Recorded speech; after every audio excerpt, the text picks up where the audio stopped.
137 in the all-time series against the Astros. Astros won the 1-0 game last night. Here is the Arizona lineup of A.J. Hinch tonight, and it's brought to you by AT&T.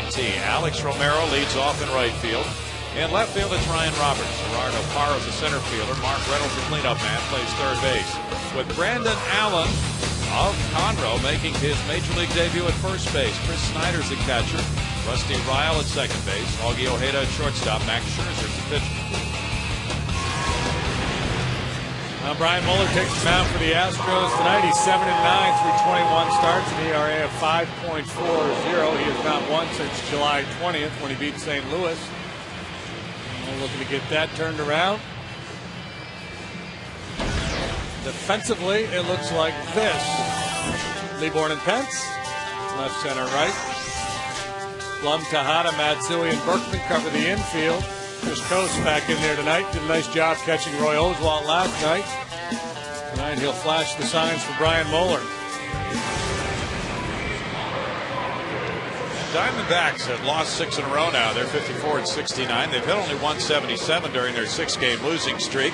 They have not drawn a walk in a club record 132 plate appearances. That youngster's ready to go. Big part of the evening, the play ball from the youngster.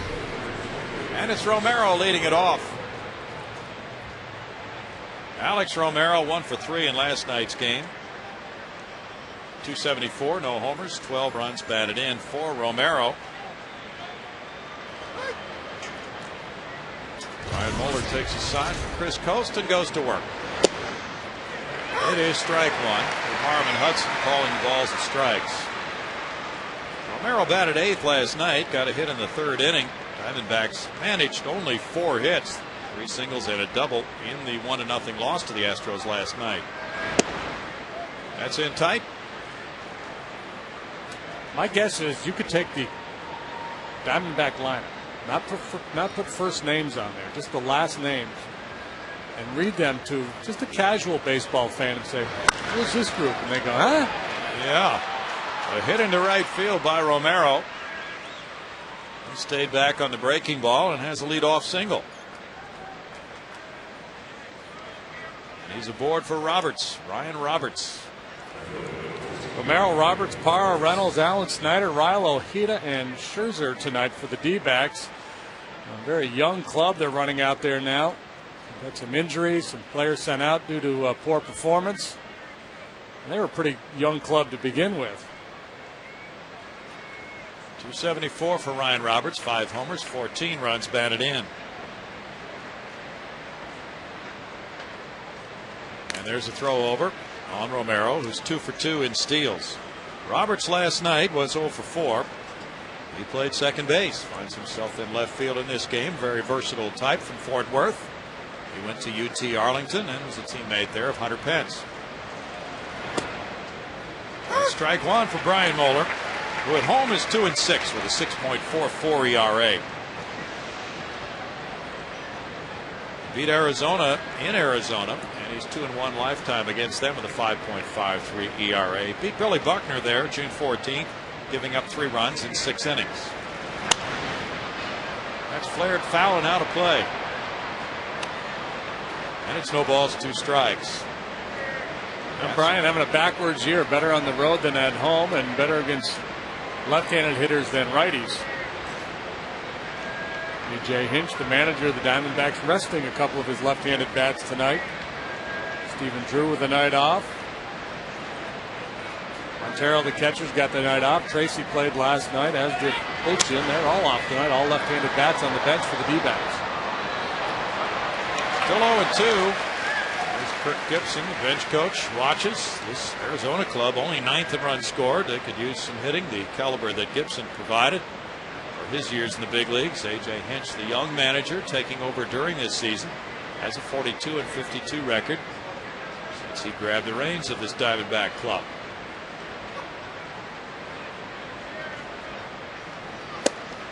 Mueller misses, and it's a 1-ball, 2-strike count. Mueller says that lately, and that last start was a rough one for him, giving up 10 hits, 3 runs in 5 innings. He's lost 4 in a row.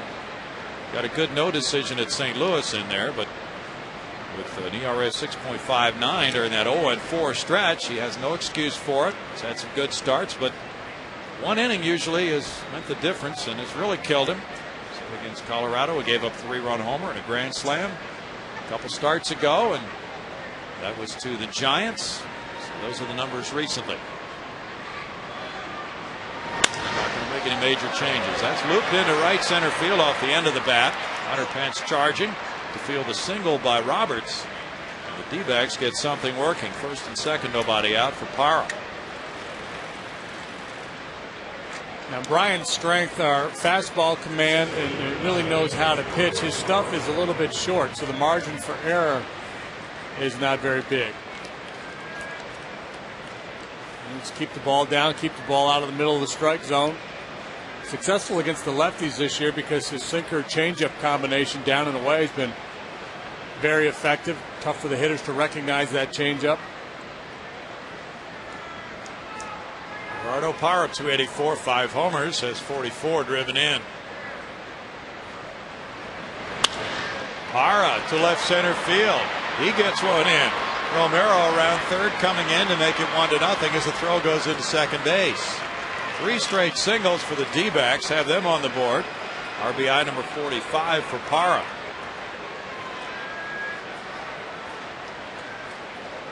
The first inning has been an issue for some of the Astros this year. Mike Hampton with a bloated ERA in the first inning. It's become a little bit of a problem for Brian here. He's just trying to get ahead in the count, being pretty aggressive with that fastball. He's got a pretty good run on it, and just good piece of hitting there by Parra. He tries to pull that ball. Muller might get himself a double play, but he just stays on it, flicks it out there into left center. Now the talented Mark Reynolds, who had a double in 4 trips last night. 283 batting average, 38 homers, second to Albert Pujols, 83 runs batted in. And goes foul. We talked about the Diamondbacks not walking. They do not appear to be inclined to walk tonight either. I mean, they're up there hacking.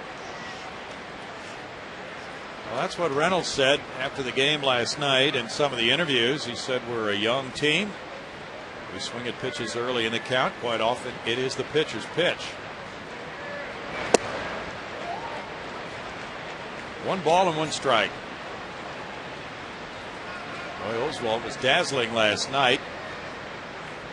He changed his patterns as the game evolved. Diamondbacks really had trouble. He really located things very well. 1-2 the count. He's got better movement on his fastball tonight than we've seen in a while.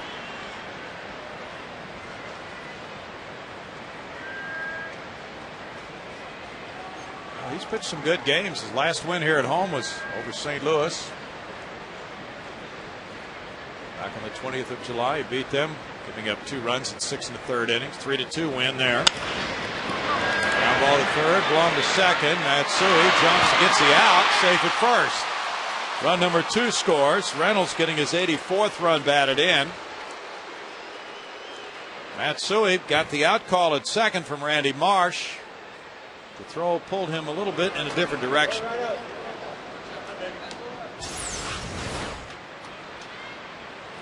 And among the things that Reynolds does well is run, and you see him busting it hard out of the box as soon as he hit that ball on the ground. Beats the wrap on the double play, gets himself an RBI. Reynolds aboard, 2-0. Brandon Allen making his major league debut. Born in Conroe, Texas. 23 years old, lives in Montgomery. Went to Montgomery High School where he was all district as a senior, first team. Made the Houston area all-star team. Came from the White Sox in a trade in July of this year. He was a White Sox top power prospect in the minor leagues. And he had been hitting well at AAA Reno, so he's getting his shot tonight. He replaced Josh Whitesell on the roster. A good home run numbers throughout his minor league career. Berkman, low throw. Tejada returns it to Berkman. 3-6-3 double play. And the Diamondbacks come away with 2 in the first on 3 hits. The Astros get their 131st double play. 2-0 Arizona.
center field. He's followed by Miguel Tejada at shortstop.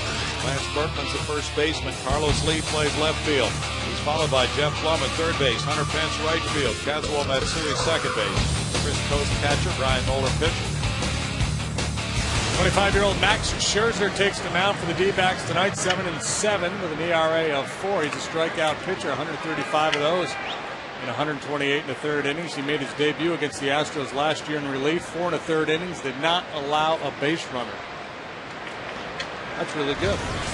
Michael Bourne takes, and there's strike one from Scherzer. To a 290 hitting Bourne. 3 homers, 30 runs batted in. Corner infielders in close, Reynolds and Allen. Scherzer powers it in at the knees. Strike 2 call. He does bring the heat. Michael 1 for 3 last night. Taps that one out toward the second baseman. There's a quick backhanded flip by Rusty Ryle. 1 out. Well, Diamondbacks have struggled defensively this year. And here's the outfield for you. Roberts, Parra, Romero. Infield of Reynolds, Ojeda, Ryle, and Allen. Chris Snyder, U of H product, does the catching tonight. Reynolds has struggled defensively down there at third base. Miguel Tejada, 307, 10 homers, 69 runs batted in. Takes the heater, and it's ball 1. Only the Washington Nationals have made more errors than the D-backs in the National League this year.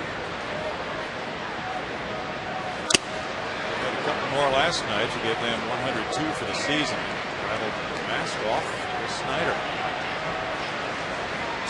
Didn't bother him one bit.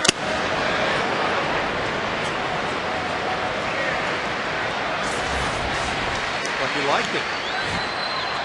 It's almost like he had a bet with Scherzer how soon he'd take a foul tip in the mask. And that happened in a hurry. That riding fastball that he features probably gets a fair number of those. Scherzer, just 25, from St. Louis and the University of Missouri, where he was the Big 12 Pitcher of the Year in 2005. Into the majors last year.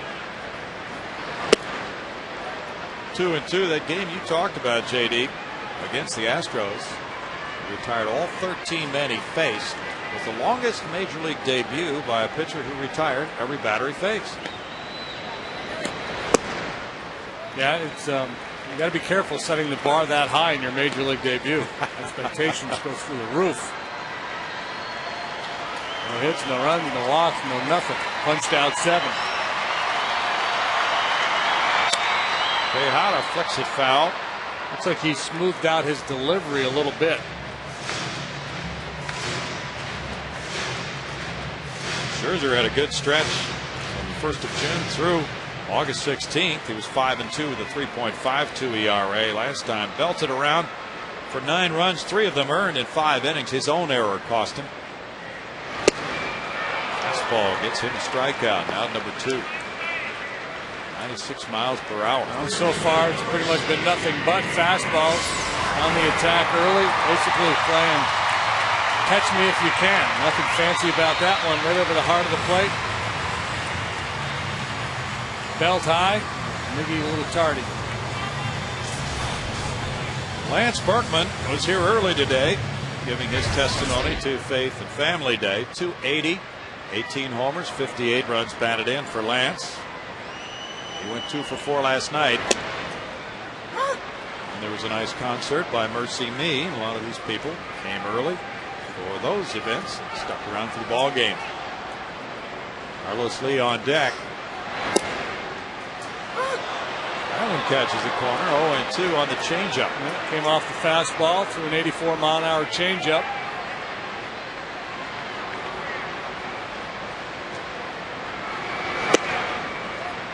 Two to Berkman. Berkman, a 385 hitter against Arizona this season, has a couple of home runs. Lance has 7 doubles in his last 11 games. Scherzer strikes him out and buzzes through the first inning. 14 pitches, 2 strikeouts and a ground out. 2-0 Arizona.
the second inning. The Astros kick off a 10-game homestand on Friday, September 4th at 7:05 against the Phillies. Get to the game early as the first 10,000 fans will receive an Astros umbrella courtesy of HEB. Then stick around after the game for a couple of big events. First, a kolache eating contest presented by the Kolache Factory. That'll be followed by everyone's favorite, Friday night fireworks presented by Marathon Oil. To get your tickets, go to Astros.com. Bill? Thank you, Bart. It is 2-0 Arizona. And here's the second inning with Chris Snyder, University of Houston product, taking strike one, born right here in Houston. With a .202 batting average, he has 6 homers, 22 runs batted in. Miguel Montero did the catching last night. No balls, 2 strikes to Chris. Chris has lost playing time at catcher this season because Montero's been so good. Chris, 28 years old, a second-round pick of the D-backs in '02 to Springwoods High School. He was a .343 hitter as a junior for the Houston Cougars. 1 ball, 2 strikes. He's known as a good receiver. Last year he had 334 bats with 16 homers, 64 driven in for Arizona.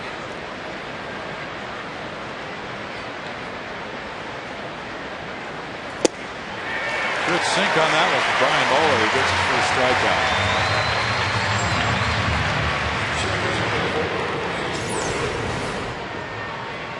Got good movement on the fastball tonight. You see it darting down and in under the swing of Snyder. The swing can get a little long at times, and I imagine now that he's not playing regularly, it's more of a challenge. Good point. Rusty Ryle pinch ran last night. Strike one for Ryle. There's an example of that comment made after the game last night by Reynolds about going for the pitcher's pitch. 333 for Ryle with a homer and an RBI. You get the sense that the pregame meeting or the series meeting when they went over Mola, they said, hey, he's around the plate, be ready to hit. Tejada feels the roller. 2 outs. Augie Ojeda's next. Moeller with 82 major league wins, 100 losses for his career, has a 4.78 ERA.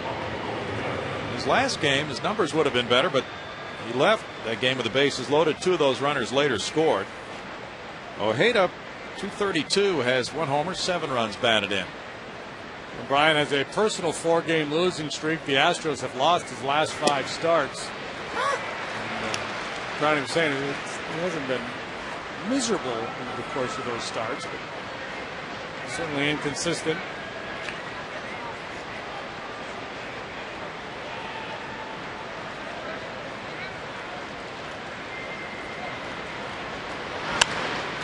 Fouled away. The Astros signed Armando Benitez, longtime major league closer. He'll be headed for Round Rock.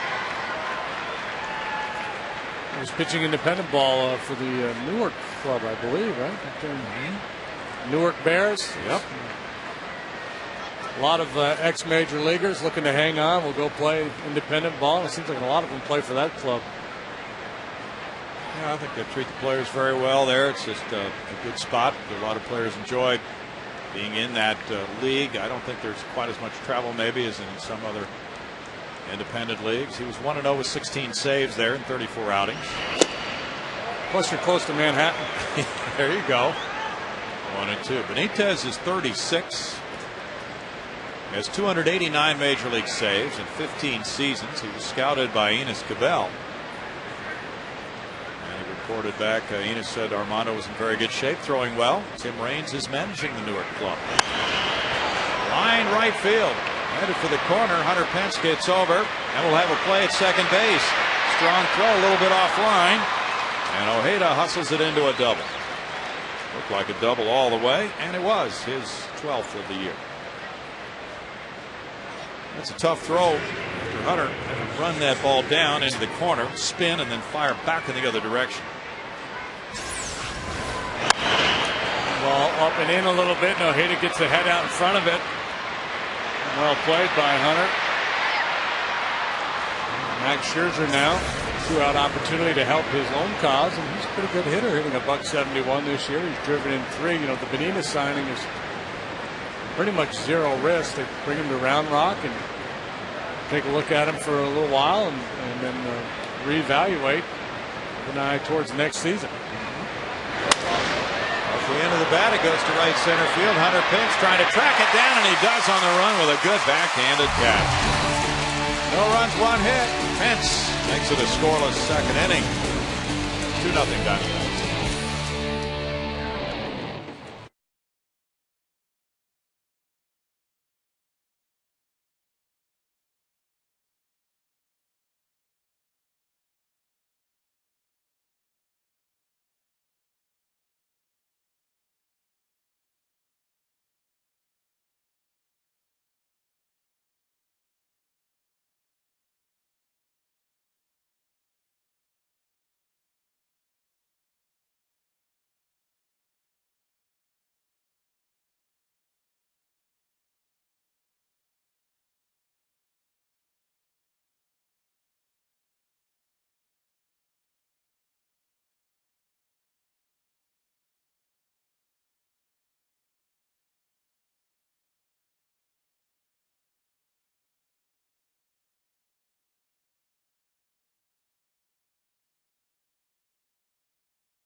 As we move to the bottom of the second, coming up later in our Dodge Grab Life feature, Lance Berkman tells us his bucket list.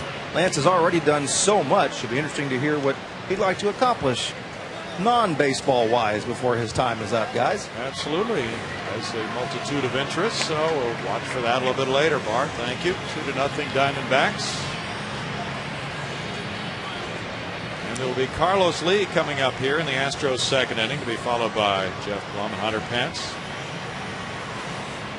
Carlos, with 21 homers, 78 runs batted in, has a .310 batting average.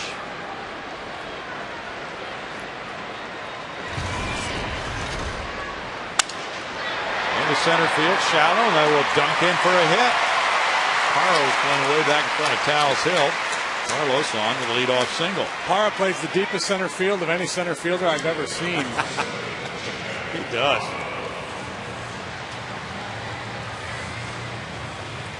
You get the sense, and I don't know if he does it in every ballpark, but you get the sense he wants no part of having to run up that hill to try to make a play. There's one hit out there, he's going to be sitting on that hill ready to make a catch. Carlos is aboard. Jeff Blum, the batter. Jeff with a .260 average, has 9 homers. He's driven in 44. Jeff 0 for 4 in last night's game. Good ball one. He's been nursing a sore left knee, Cecil Cooper said. He's in an 0 for 10 right now.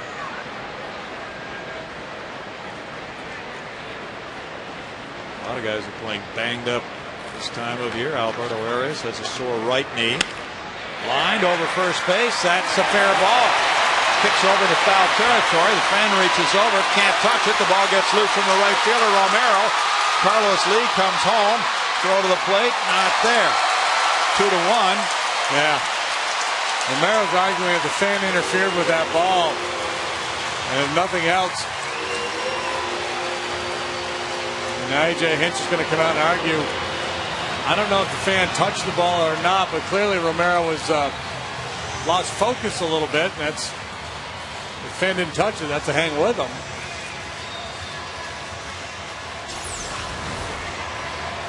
They try to sneak a piece of cheese by Blum inside. He's able to get to it.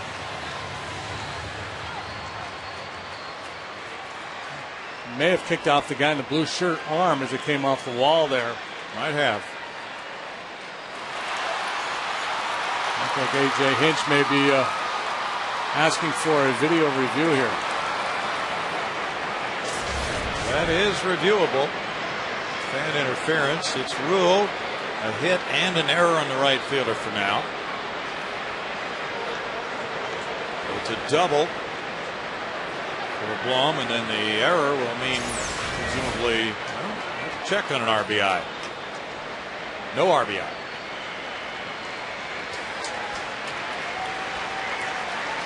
They didn't touch the guy in blue. I can't tell. I guess they're not going to review it, but he was willing to ask for help to see if anybody saw it differently.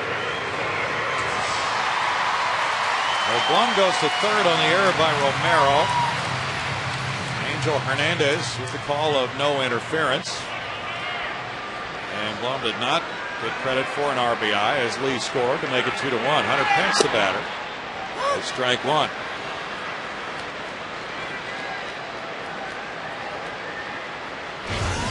Angel Hernandez called it right away as that ball was kicking out toward the right fielder Romero.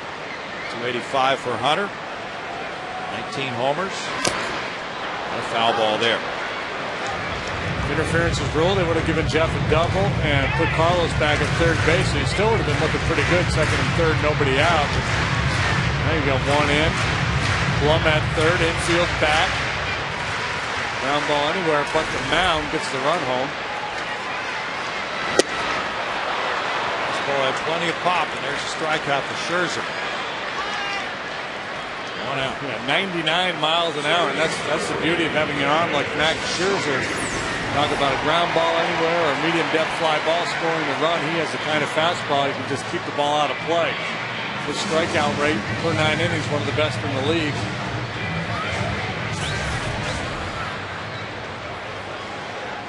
Now the third baseman Reynolds comes in for Kazuo Matsui.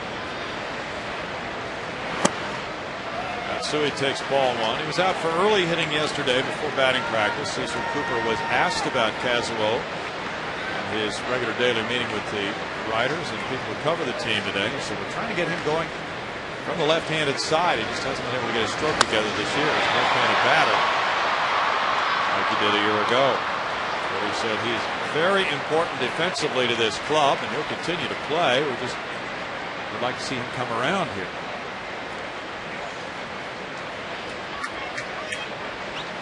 He's under contract for next year too, so you can't give up on him. Right.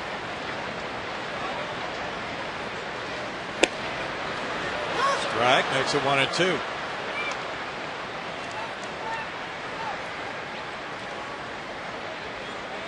Middle infielders are cheating in. They're not all the way in. Coming in where they feel like on a routine ground ball they'd have a shot at Blum. Matsui's hitting .222 as a left-handed batter, .290 from the right side. It's 2 balls, 2 strikes. Astros won 1-0. First 1-0 game they've had since July of '07. 3-2. That was the first 1-0 game at Minute Maid Park since the last day of August in '06.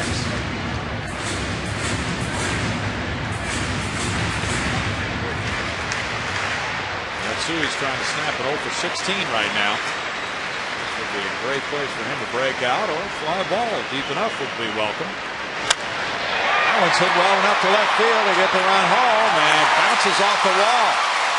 Matsui into second. Here's the throw, and he beats it for an RBI double to tie the game at 2. Close play on the Ryan Roberts throw.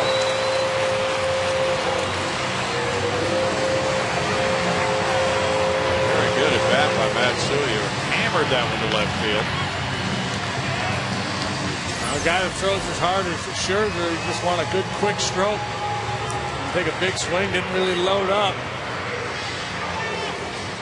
Hit it with authority the other way. Well played out there by Roberts. He made a good strong throw. Made it pretty close at second base. Yes, he did. Chris Coast came in for compliments for his work with Roy Oswald last night. There was the closeness of the play. Just beat the tag. Randy Marsh not only making the call, but giving an explanation as he does. It's thorough. rip foul past Dave Clark and got out of the way of that post drive. Just hooked that ball. And it's a 1-ball-1-strike count to Chris, who has 2 homers, 16 runs batted in to go with a .235 batting average. He got a hit last night. Brian Moeller, as close as it gets to an automatic out on deck. No offense, Brian, based on the numbers. But A.J. Hinch opting to go after Coast here this early in the game. He'd rather take his chances with Scherzer and Coast.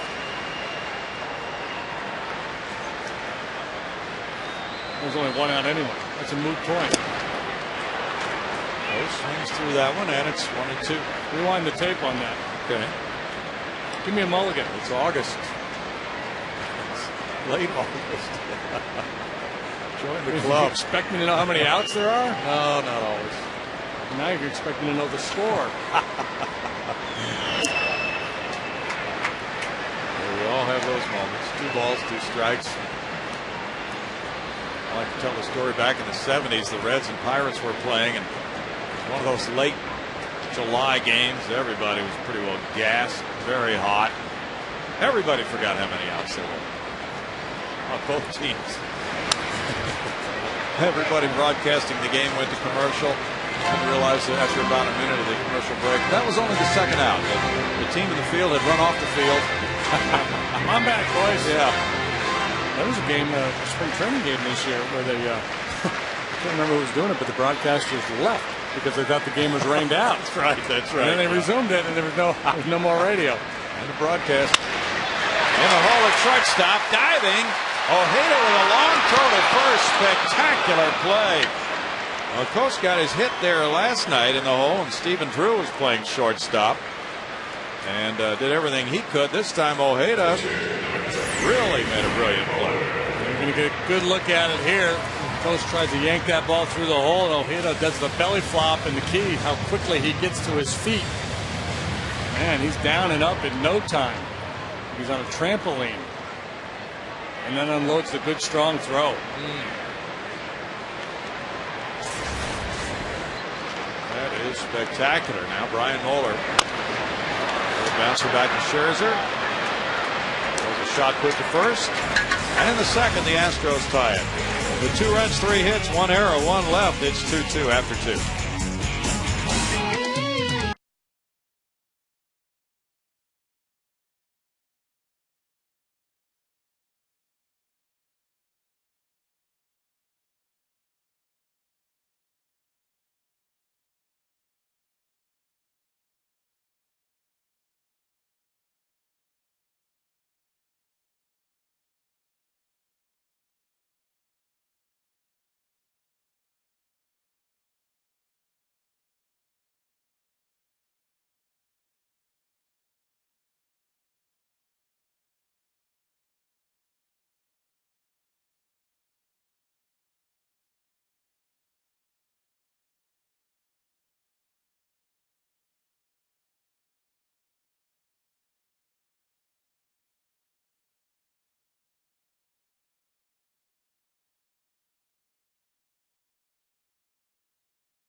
As we move to the third, Astros fans bring out the family to Minute Maid Park tomorrow at 1:05 as the Astros take on the Diamondbacks. Arrive early for a pregame ceremony honoring Kaz Matsui on his 2,000th career hit. The first 10,000 kids 15 and under will receive an Astros back-to-school supply set courtesy of TSO. Plus, the Astros and Minute Maid have extended kids free all summer for the rest of the season. So you want to take advantage of that. For more information and tickets, go to Astros.com. Bill. Back to school time. That's the day to be here tomorrow. First 10,000 kids 15 and under get that back to school supply set. Thank you, Bart. And the finale of the homestand tomorrow for the Astros. They'll be traveling on Monday to St. Louis. Tomorrow it's Bud Norris and John Garland at 1:05. Brian Moeller works to Alex Romero. Romero led off the game with a single to right field.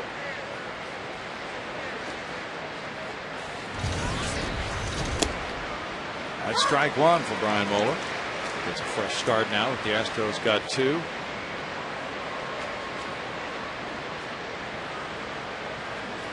Blum is even with a bag at third. Rolled out to second where Matsui gets it over to Berkman. Moeller is 10 for 10 in throwing first pitch strikes. That first inning, he threw 14 pitches, faced 5 batters in that inning. Very aggressive approach by the Diamondbacks. They were attacking him, 3 consecutive singles to start the game, but he weathered the storm, allowed 2 runs, and now he's got a tie ball game.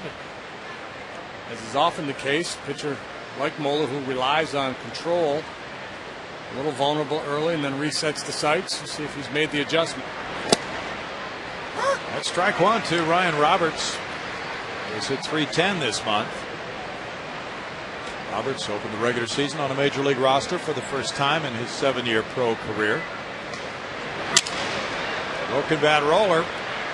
Tejada. 2 outs. Just a great pitch. Fastball away for strike one, and then runs that 2-seamer in on his knuckles. Yeah. That's just a beautiful pitch. Looking at the Newark Bears roster since the Astros signed Armando Benitez. Carl Everett is playing for the Newark Bears. Scott Williamson. Okay. D'Angelo Jimenez, Willie Banks, Rob Makoviak, and they've got a lot of guys with big league time. They sure do. Gerardo Parra, the RBI single to left center. There's strike one to him. Carlton Jimerson, formerly the Astros. Yeah. Over there as well. I thought there was a limit as to how many major league guys you could have on these independent clubs. I thought so too. No balls, 2 strikes. It sounds like a dynasty for an independent team. Dodgers shut out the Cubs this afternoon 2-0 as knuckleballer Charlie Hager won his first, beating Ted Lilly, who's 9-8. They call him the Hagermeister. George Sherrill got his 21st save, and home runs came from Matt Kemp, number 18, and Casey Blake, number 15, off Lilly. Cubs have stopped hitting. Oh, they are. They got one hit last night. In dire straits right now. Wolfman got him. Randy Wolf again doing it with his arm and his bat. He drove in both runs in a 2-1 Dodger win last night. Last game he came up just shy of hitting for the cycle. Did you see his base running last night? Did not. Oh, you missed a show, pal. Was he all over the place? You missed a show. 1-2. He was on first. Russell Martin was on second. 1 out in the inning. The batter hit a fly ball. Pretty routine near the left field line. Soriano came over, was underneath it. Wolfie must have thought there were 2 outs. He rounds second and passes Russell Martin on the bases. I don't know the Wolfman. It's probably a full moon. Sprouting some hair, got a little amped up. Well, it didn't really matter. Won the game. And now with the Cubs lost today, boy, the Cardinals have a golden opportunity. The Cardinals began the day with a 7-game lead over Chicago. Roller out to Matsui's right. Back in the plate. 10 pitches for Brian Moeller in the 3rd inning. He gets 3 ground ball outs and keeps it tied 2-2.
watching a 2-2 ball game. There's strike one for Max Scherzer to Michael Bourne. Leading off the home third. He grounded out to second in the first inning.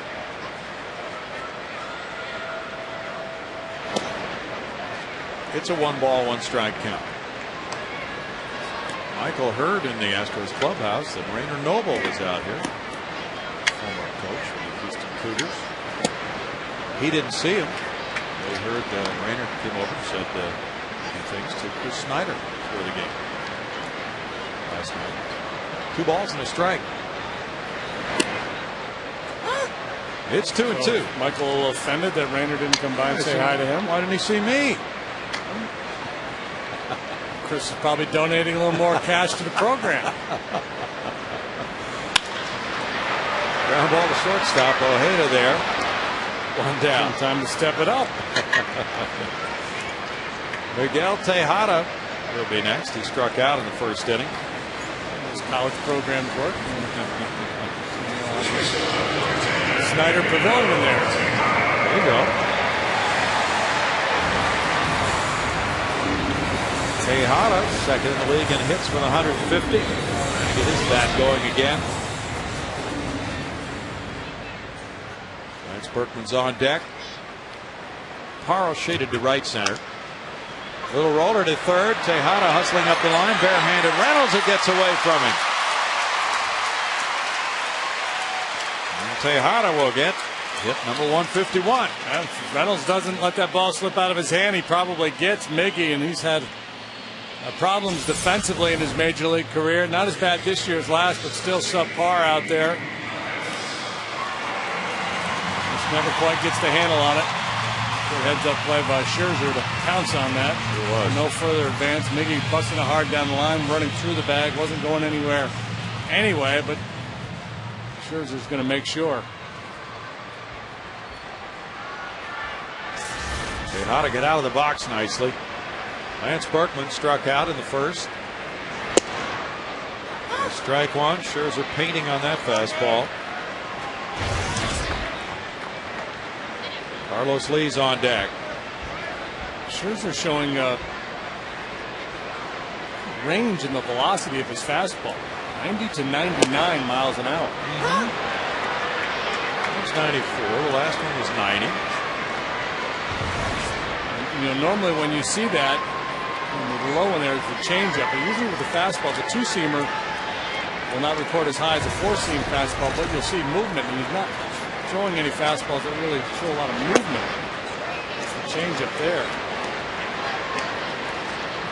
I don't know if he's trying to throw 2-seamers, the ones we see at 89 and 90, and he's not getting any movement with it, or if it's just kind of a dead fish, get over fastball he's throwing.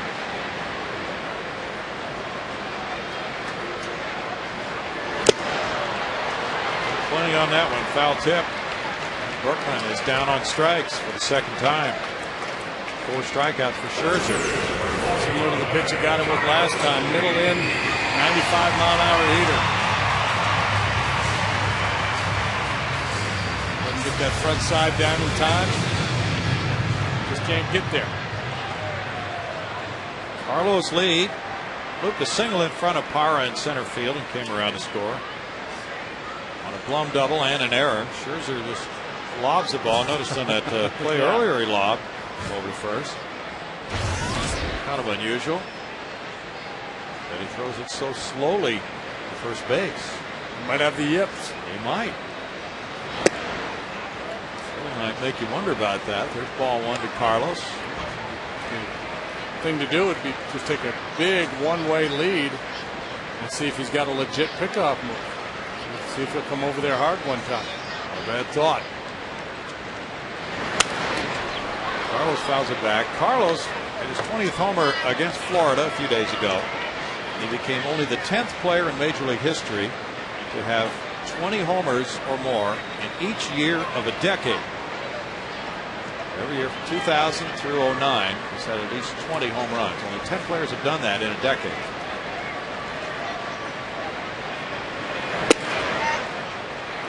Yeah, he has been remarkably consistent in his career. When you look at the numbers year after year, 25 to 30 home runs.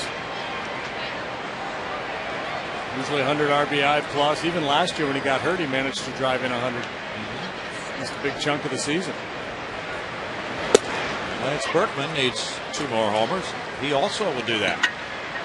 3-1. Alex Rodriguez has done it this decade as well.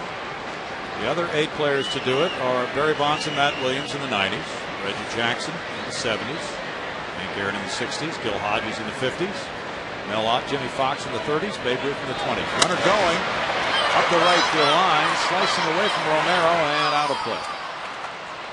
And we got, guys like DiMaggio and Williams and Mays, I guess because of service time. Right. They lost an opportunity to do that. Right. Matter of fact, when you broke Teddy Ballgame down, you look at Ted Williams' numbers, you can make a pretty compelling case that he would have broken Babe Ruth's home run record. Yes. Without the military service.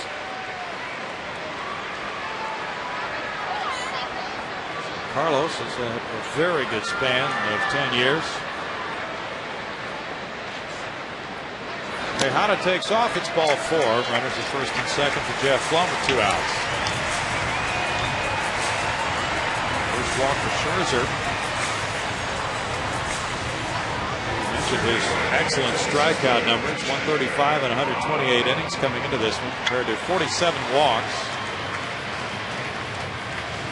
Now it's Blum who doubled up the right field line. He chalked the right field line, in fact.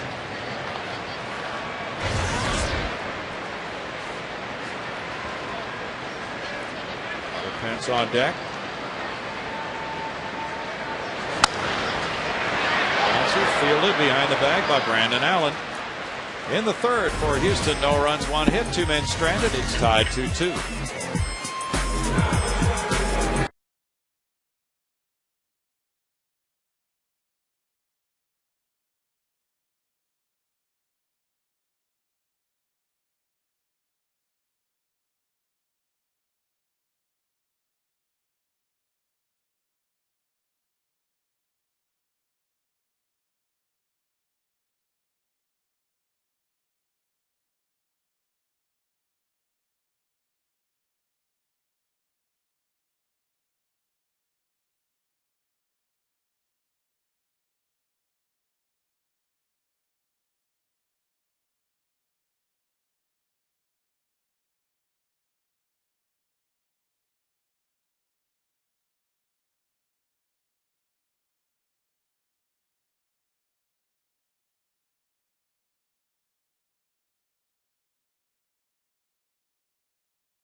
Is on top with 39. Mark Reynolds second with 38, followed by Prince Fielder and Adrian Gonzalez with 33.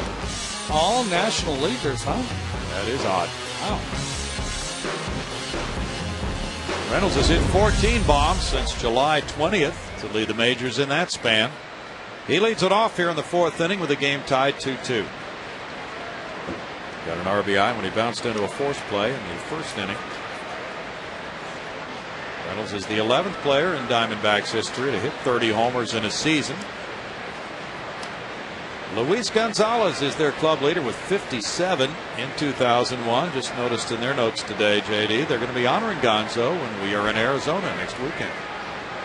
What are they going to honor him with? I'm not sure. Just we love you kind of stuff? I think so. Apparently there's been not the best working relationship over the years, so they're trying to patch things up, whatever that involves. I read somewhere not too long ago that contemplating hiring Gonzo. Okay. Popped up on the right side. Lance Berkman in. And it's out number 1 and a big out to Brian Moore as we check Aflac trivia. We'll go with Luis Gonzalez. Who has the highest postseason slugging percentage for the Diamondbacks all time? Wow. I'll go with Luis Gonzalez. Yeah, you were just prescient on that. Throw enough darts at the wall. That might work. Can't think of anybody else. All time, all the way back to 2001. It's a long span. We'll have to rack our brains for that one. Long storied history of the Arizona Diamondbacks. How about Matt Williams? Pretty good players over there in their brief history. There is a good two-seamer. Steve Finley, Jay Bell. Yeah. Jay Bell hit 38 bombs one year. I saw that. Yeah, I hadn't remembered that. No balls, 2 strikes to Brandon Allen, listed at 6'2", 235. I'm guessing Brandon played a little football out there at Montgomery High School as well. Looks like it. I'm guessing he's also got a fair number of folks in the stands here today to watch his major league debut. This is exciting, making your big league debut in your hometown. You know it. He was a 5th-round choice of the White Sox in 04. And there's his first major league knock for Brandon Allen, close to home. They'll throw that ball into the Arizona dugout. First hit for Brandon Allen. First day in the big leagues.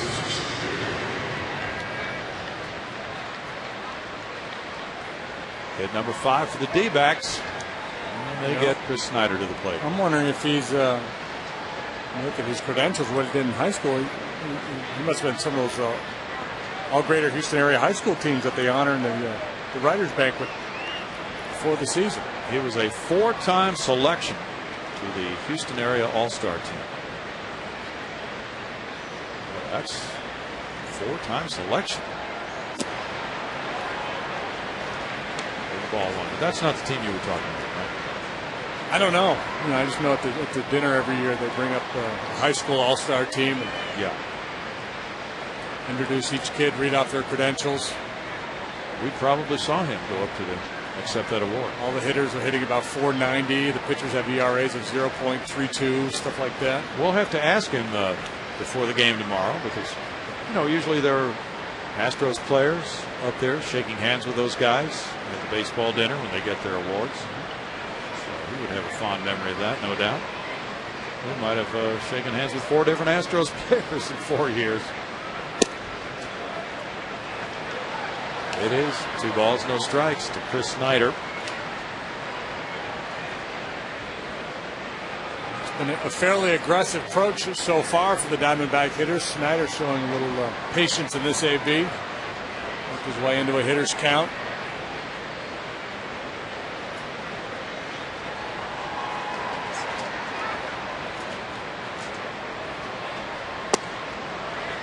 That one came back for a strike call. It's 2-1. Brian Mulder shooting for win number 8. Roy Oswalt is 7-0 in 7 career starts against Arizona here at Minute Maid Park with a 0.87 ERA. He's one of 3 active pitchers to have won every start versus an opposing club at a particular stadium with a minimum of 7 starts. Randy Johnson is 8-0 in Chicago in 8 starts at Wrigley Field. Jamie Moyer is 8-0 in 8 starts against Florida at Blanchard Stadium. Chris Post looking over the bench.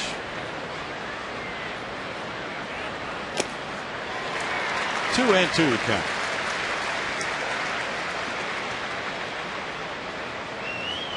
How about the unit undefeated at Wrigley Field? That is amazing.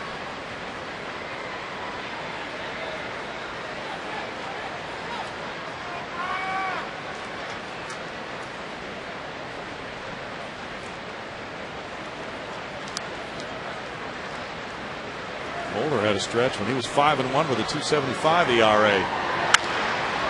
Fly ball left center. Michael Bourne calling. 2 outs. O'Brien trying to recapture that good time earlier this season, but as he said, sometimes it's just one pitch that torpedoes him. Gave up a 2-run double in Florida to John Baker. A grand slam to Eli Whiteside here in the Giant game. Now in a 2-2 game. And he hopes that he can shut the door for a while. Rusty Ryle, the batter. He grounded out to shortstop. Starting pitching has been superb for the Astros the last 2 nights. Juan Rodriguez and Roy Oswalt combined for 15 innings and did not give up an earned run.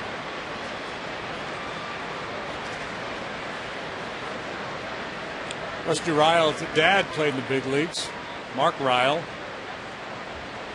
Yeah, remember him. He was with several clubs. Yeah, and he spent a lot of time in the big leagues back in the 80s, I believe it was. Rusty's 26. He was born in Ponca City, Oklahoma. He went to Oklahoma State. Father Mark played with Kansas City, the White Sox, the Angels, Phillies, and the Pirates. Bouncer shortstop Tejada to Matsui for the fourth play on Allen. No runs, a hit, a runner stranded. It's tied 2-2.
Stephen Drew.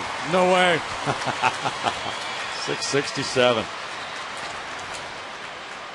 Fancy Drew. They're enjoying things out at the 5-7 grill out in center field. Very relaxing time for those folks. Not for Hunter Pence in a 2-2 game. He leads it off in the home fourth inning.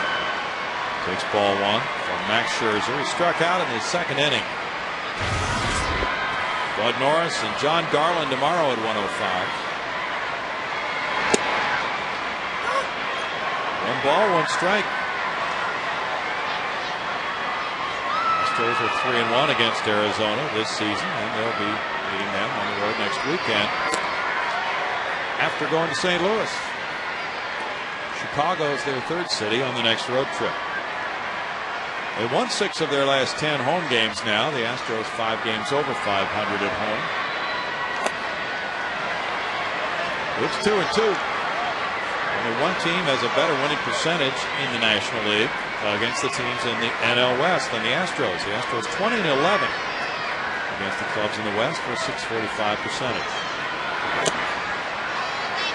And a strikeout for Scherzer is number 5.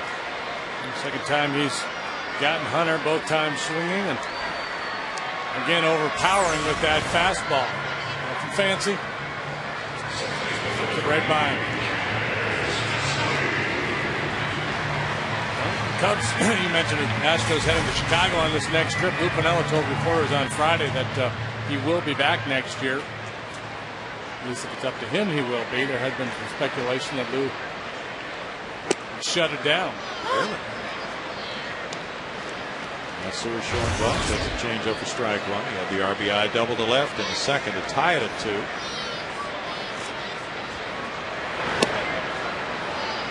No balls, 2 strikes on the slider. Braves lead the Marlins 4-0 in the bottom of the 4th in Atlanta. Tommy Hanson has not given up a hit through the first 4 against Chris Volstad.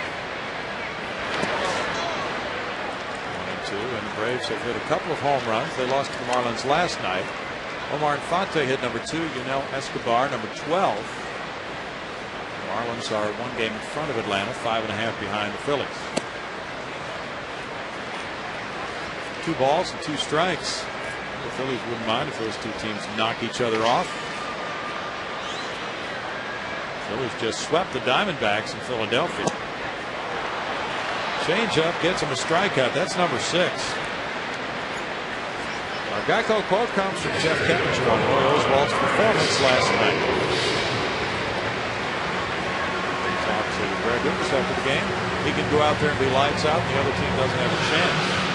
If he was on his game tonight, or we probably would have lost that 1-0 game. Lance Berkman made a big play on a bunt in the 3rd inning. Runners at first and second, nobody out. Ball 1 to Chris Coast. Jack Howell, the hitting coach of the D-backs, was really impressed with Roy's command of his fastball. 1-1 to count.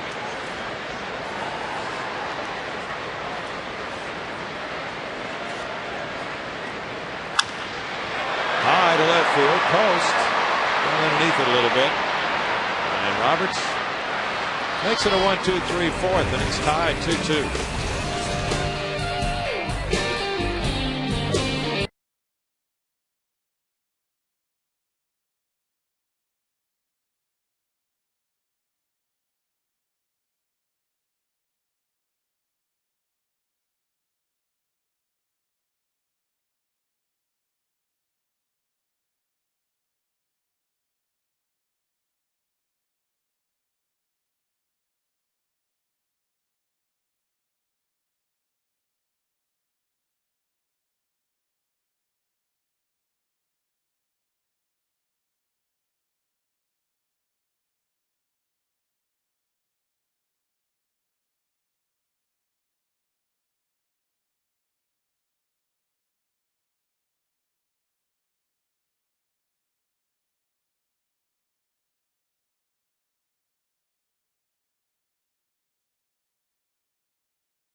That locomotive is what, $1 million locomotive up there on the tracks. They're waiting to roll for an Astro home run. No home runs in the game so far. It's Jim West and Artemis Gordon used to run around in one of those. A Wild West. Day, yeah. That was a good show. Augie Ojeda leads it off in the 5th inning. He doubled to right in the 2nd and was stranded there. 5 hits for the D-backs, 4 for the Astros. He takes ball 1.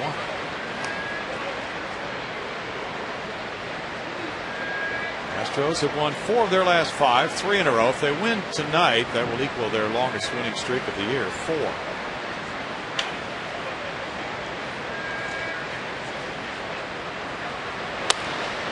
Pull, and Buckman is there, taking care of the first out. Let's go to Bart Ennis. Thank you, Bill. Back on June 10th, we had the first annual Fox Sports Houston Astros in Action charity auction benefiting the Boys and Girls Club of Houston, in which we auctioned off 10 once-in-a-lifetime items. And one of them was a party in the owner's suite, Drayton McLean's suite. Well, today is the game, and Susan and Steve Hauk are here. Susan, you were the winning bidder that night, is that correct? That's correct. And how did this all come about? I was watching TV and I was trying to find something for my husband for our anniversary, and this seemed like the perfect gift. It was the perfect gift, wasn't it? It was, and it was supposed to be a surprise until I came home and the post-game show was going on, and all of a sudden I saw a banner. Susan, congratulations, you won. I said, what did you win? You had that sinking feeling that might have cost you some money? At that point in time, I knew there was a problem. So I'm guessing you win the party here, and you immediately have a lot of newfound friends that want to come to the game with you. That's correct. Especially all my children's friends. Absolutely not. These are not newfound friends. These are some of our oldest friends since we've moved to Katy, Texas. We got family and friends from the Katy community here. Outstanding. What's the best part of the evening? The game. And it's going fairly well after a rough first inning. Yeah. High game so far. Well, you folks have fun, and thanks for participating in our auction. Do it again next year. We hope you do too. Brownie, back to you. It's great to have them out here, and they just were looking at a spectacular play by Miguel Tejada on Scherzer. Wow. He just threw with his body kind of leaning over toward the Arizona dugout. Got his right foot on the ground, and one hop throw got Scherzer. Now this fly ball goes to left field. Carlos Lee in to retire Romero. Only 5 pitches needed in the 5th inning for Brian Moeller to keep the game tied at 2.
Presented by Gallery Furniture.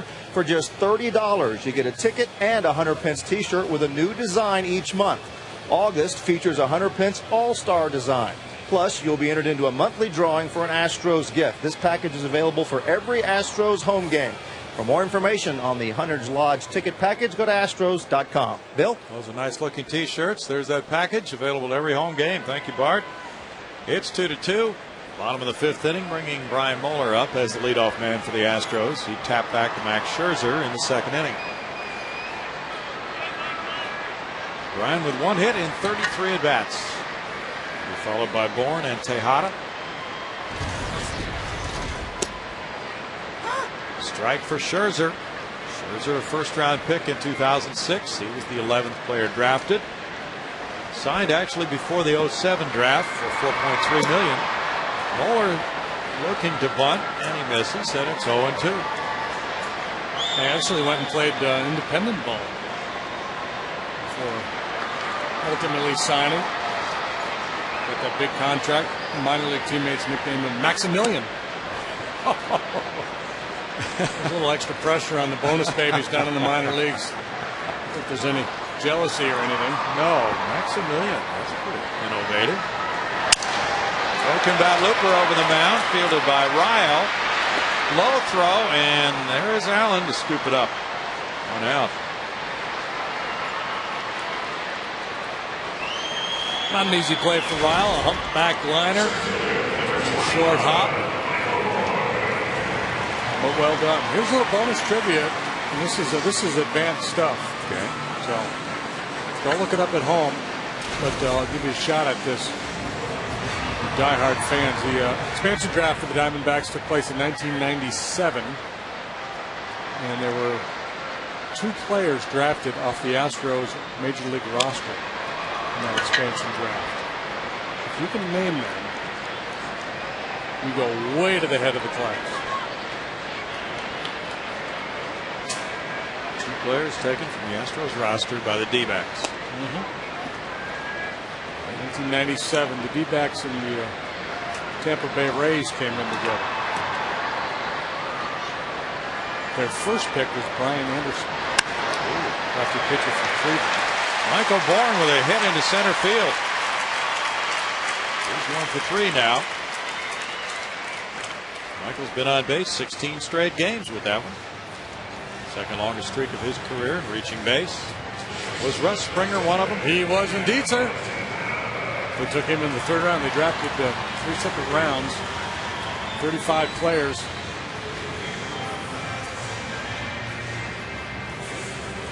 The other one was also a relief pitcher. Ooh. Miguel Tejada is 1 for 2. Got to steal his bag after off of Chris Snyder, don't you, for U of H bragging rights? Oh, definitely. There's that lob toss. It's time to test that. And Michael is the guy to do it, although typically he does not get a big lead when he steals. Doesn't need to most of the time. Well, given the nature of the tosses that Scherzer's made over there, he could get a more comfortable lead for sure. Unless Scherzer's just that crafty where he's going to lull somebody into a false sense of security and then throw a bullet over there. But I just don't see that coming. It looks to me like he's a guy who has a hard time throwing to the bases. Arizona's had a rough time preventing steals this year. 83 steals in 106 tries against the D-backs. Michael takes off. There's a shot foul. A pretty good jump, too. Yeah, he did. And with 1 strike in the count already, Mickey not willing to fall behind 0-2, although it might have been even off the plate. And I don't believe that was a hit and run. I'm sure it was a straight steal, and Mickey just decided to hack at it. Mickey not the ideal number 2 hitter for a couple of reasons. One, he bounces into so many double plays, and 2, he doesn't take many pitches if you're thinking about trying to take some pitches to allow a base stealer to steal. Snyder's thrown out 16% this year.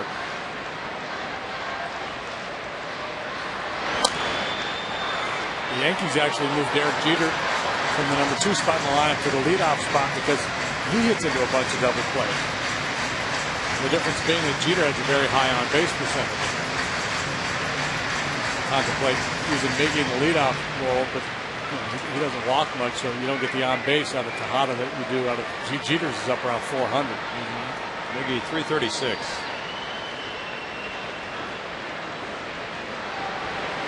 Another one of those lob tosses. He has not thrown hard to first base yet tonight. And I think so. If I'm Michael, I just feel real comfortable taking another step or so with my lead.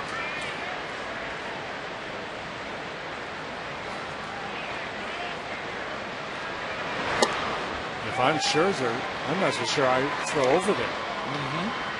Because if you don't ever go over there, nobody knows what you have for a move. But when you start doing that, everybody goes, wait a minute, this guy, he can't throw the ball to first base with anything on it. Yeah. Makes everybody really suspicious. He had that one comebacker, and he just lobbed it over to first. Pitch out that time. Now go on the next one. 22, though, is not a very good running count. Well, you know, with Bourne, I think almost any count's a good running count, though. You're worried with a guy like Scherzer who strikes out so many. You're worried about a strikeout, throw-out, double play. But to stay put, you're worried about a ground ball double play. But you know, Bourne, I just think you turn him loose.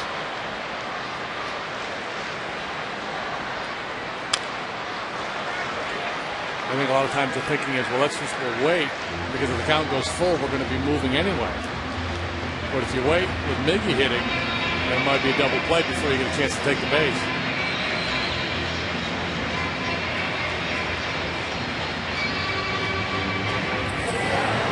2-2 ball game. Tejada has grounded into 22 double plays. Tops on the Astros club. Sometimes you're hesitant to run because sometimes hitters get jumpy. There's a base runner going and might chase a bad ball. Call. Call late. Scherzer was a little aggravated at the Marvin Hudson called timeout. The umpire does not have to give the hitter timeout.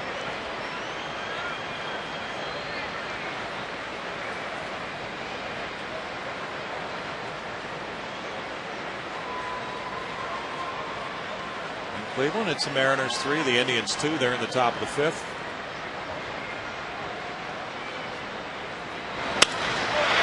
Shot into center field. That low bridge the pitch was Scherzer. And here's Bourne going to third. Didn't need to steal second. First and third one out as Bourne raced around on the Tejada hit. That's Parra playing very deep in center field. Bourne is just a streak on a play like that. A good secondary lead, and then with the swing, he gets a great jump. A little bit of a hanging slider, and Parra playing so deep takes him a little longer to get to that base hit. And Bourne gets to third base easily. So he annoyed Scherzer by stepping out on him. Threw a little salt in the wound, hit a bullet right back over his coconut. Yes, he did. Double play depth for Ojeda and Ryle on Berkman, who has struck out both times. Ball one.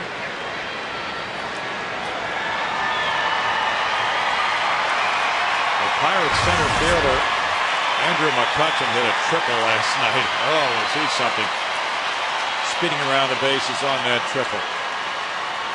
He is one really fast human being. He might be the fastest guy in the league. He could be. They got Millage out there in that outfield now, too. They can cover some ground. So Brannigan hit his 30th home run for the Mariners tonight.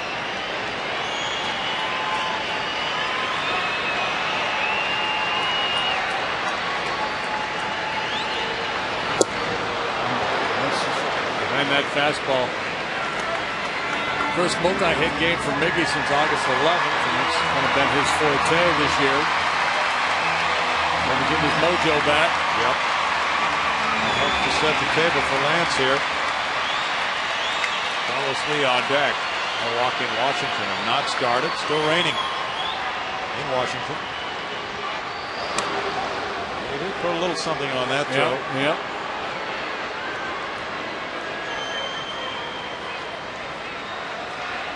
White Sox 3, Baltimore nothing at the end of 4 in Chicago. Carlos Quentin hit his 14th home run. I won't get on my Bach bandstand. I'll save that for another time. Okay.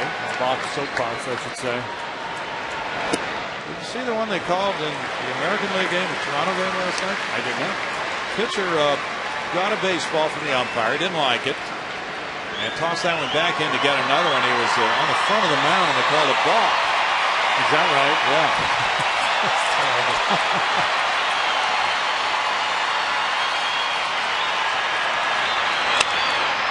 ball will go out of play. Good Saturday night crowd here this time tonight. Big sporting weekend in Houston. There's a fight in town. Not a heavyweight, but a boxing card. And also NFL preseason football here. Good place to view a game from right there. Folks like to stretch their legs a little bit during the middle portion of the game. Big 3-2 pitch coming here. Stay with that heater. Lance has not been able to catch up to it yet. Getting closer, though. Yes, he is.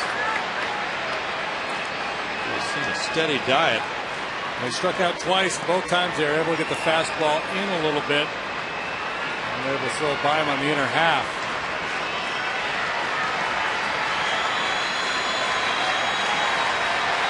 Pirates lead the Reds. Pittsburgh 4. Cincinnati 1 at the end of 4 in Pittsburgh. Zach Duke against Justin Lair. Line shot foul. Low bridge Michael. Well, I'm guessing Scherzer's going to have to come off that fastball or try to go back in. He continues to throw it up and away a little bit. And Lance is kind of getting closer and closer to squaring it up. Got to be a little bit quicker to get to the inside fastball. I think they're doing him a favor, working him middle away here with heaters.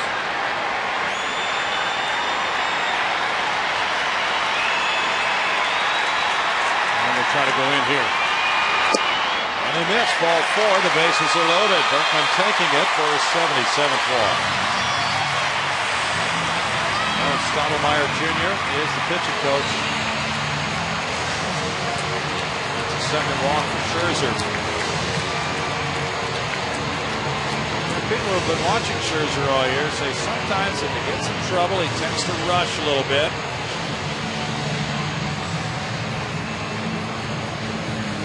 You know, he's thrown some decent changeups tonight, but for the most part, his secondary pitches haven't been there. He really hasn't thrown a good breaking pitch. Been leaning heavily on that fastball. Astros getting their third look at him now.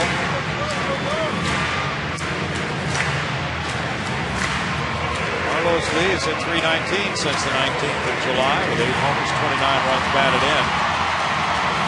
He comes up with the bases loaded. He has a single and a walk in this game. 14 career grand slams for El Caballo.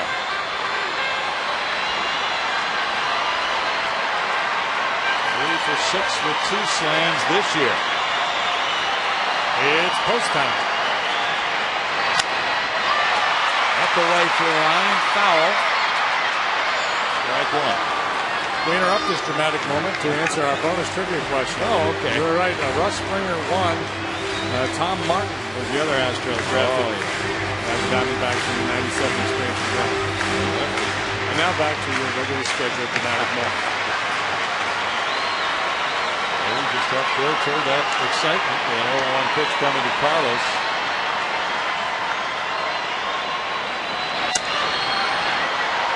Fastball foul away. 0-2. So third time through the order. Next pitch will be the 25th of the inning.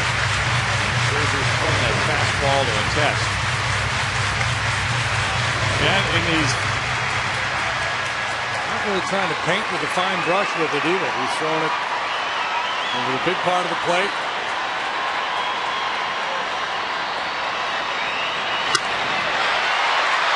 To center field. And the right fielder, Romero, no. Parra caught it. Here's the throw to the plate. And Barnes scores to give the Astros a lead on a sac fly to Parra. Lee gets a 79th run batted in. And the speed of Barnes carries the Astros to a 1-run lead. Parra and Romero kind of ran together there in right center. They're talking about it now. See Romero setting up behind the ball to make the throw. Parra comes in. He's got a lot of momentum coming and gets off a pretty good throw. A little bit up the line, but with Bourne coming home, a very tough proposition to nail Michael. And that allows the back runners to advance, and a base hit here likely scores 2 more. On to the third. Berkman is second. Now that one's thrown away. It'll be Jeff Blum. Double to right field on the line, and then a grounder to first.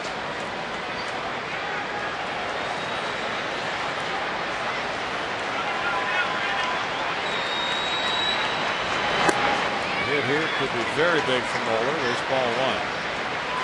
Hunter Pence on deck.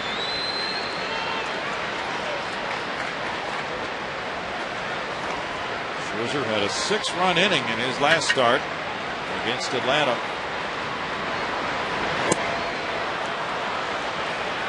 1-1. He made an error that figured prominently and gave up 9 runs, but only 3 of the runs were earned. Now then Berkman on.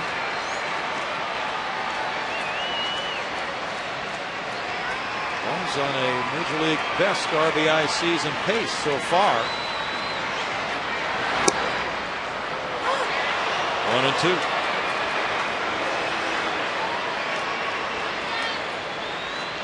The Astros score 4 runs or more in a game. Their record is 47-16.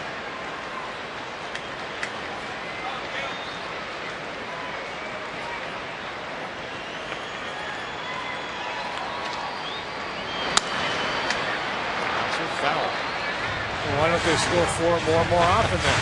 That's a very good question. Why don't they just do it every night? That was what was amazing about that Marlins run.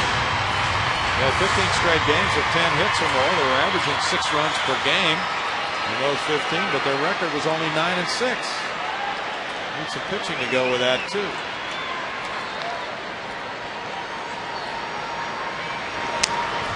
Back.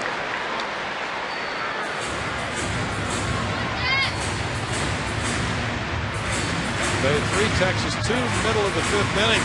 Scott Kastner won last night for Tampa Bay. Jay Hinch pacing that dugout. He's got action in the bullpen. Scherzer working awfully hard here. 93 pitches, a lot of them in this frame. But the play Zavada's warming up. Carlos Pena's hit 2 more long balls tonight for the Rays, giving him 34.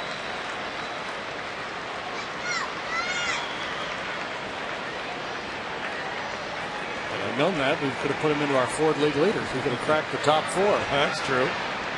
Boston's leading Texas by 1 in the wild card race. Tampa Bay trails by 3.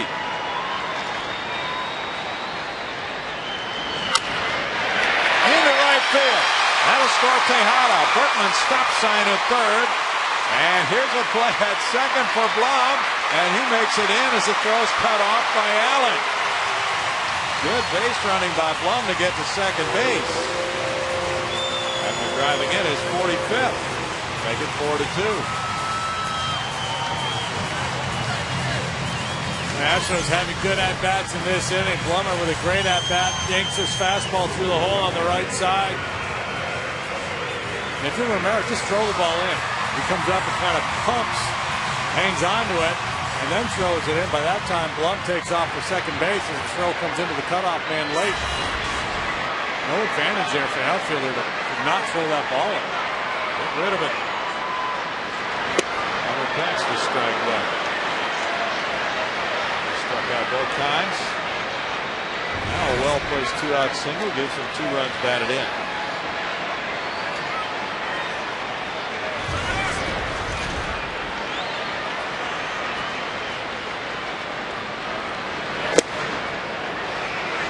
For that one. It's 1-1. Frustrating night for Hunter so far. 2 plate appearances, 2 punch outs. And Scherzer, like a fighter, taking too many to the jaw here, is on the ropes.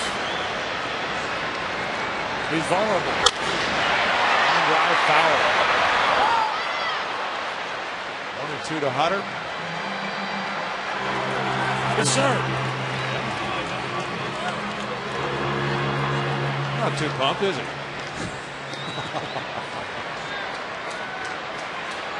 Everybody around him is kind of excited for him, but it's always pale in comparison to the man doing the celebrating.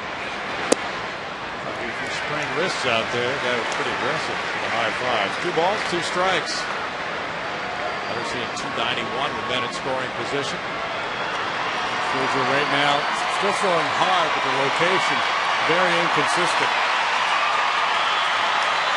This will be his 100th pitch. It's high. Full count.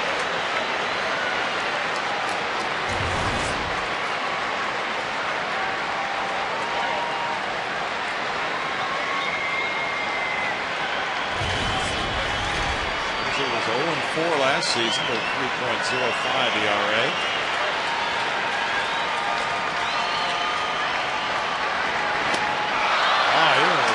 changeup. Struck him out. There's the throw from Snyder. And in the 5th inning, it's a 38-pitch frame for Scherzer. The Astros snap the tie with 2 runs, 3 hits. They lead 4-2.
Here's Lance Berkman on his bucket list.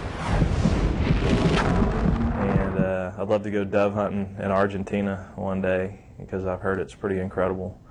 And really, that's about it. Well, he is clearly the man who has everything. Dove hunting in Argentina is about it, guys. Yeah. Okay. That's pretty good, though. His favorite movie is Lonesome Dove. All right. Something about the dove. First ball 1 from Brian Moeller, who now has a 4-2 lead. Opening the 6th inning with Ryan Roberts, 1 for 2. Hara and Reynolds follow.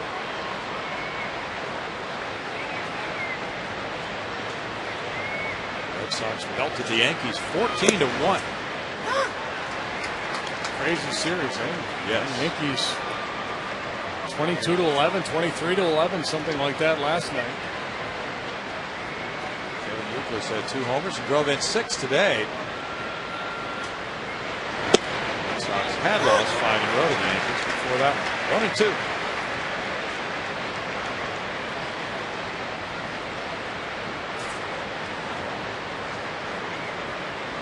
Any word on Billy Wagner going to the Red Sox? I haven't heard anything since I saw the rumor the other day that the Red Sox had claimed him and trying to work out a deal.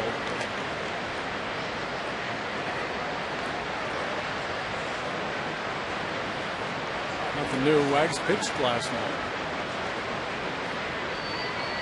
Jay Burnett gave up 9 earned runs for the Yankees in 5 innings in that loss today. See Jerry Remy back at work. He was acknowledged by the fans last night. Junichi Tozawa got the win today for the Red Sox. And shortstop Alex Gonzalez hit a homer. David Ortiz hit number 20. Line to right field, a hit. Roberts is 2 for 3. The Diamondbacks get started in the 6th inning with their number 2 hitter. And it's Parra following.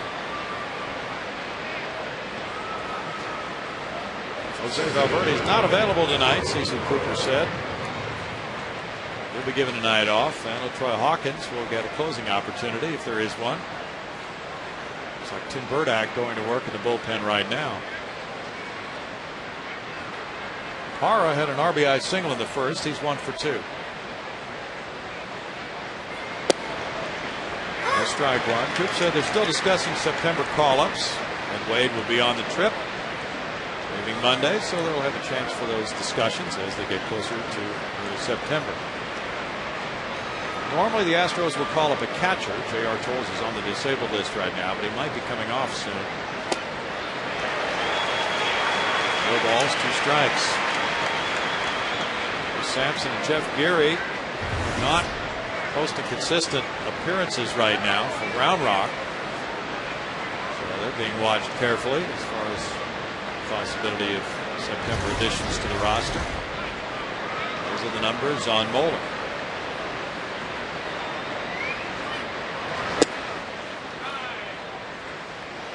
One ball, 2 strikes. Tommy Manziel's had a nice year for Round Rock. Yeah, I think there's a real good chance Manziel will be called up.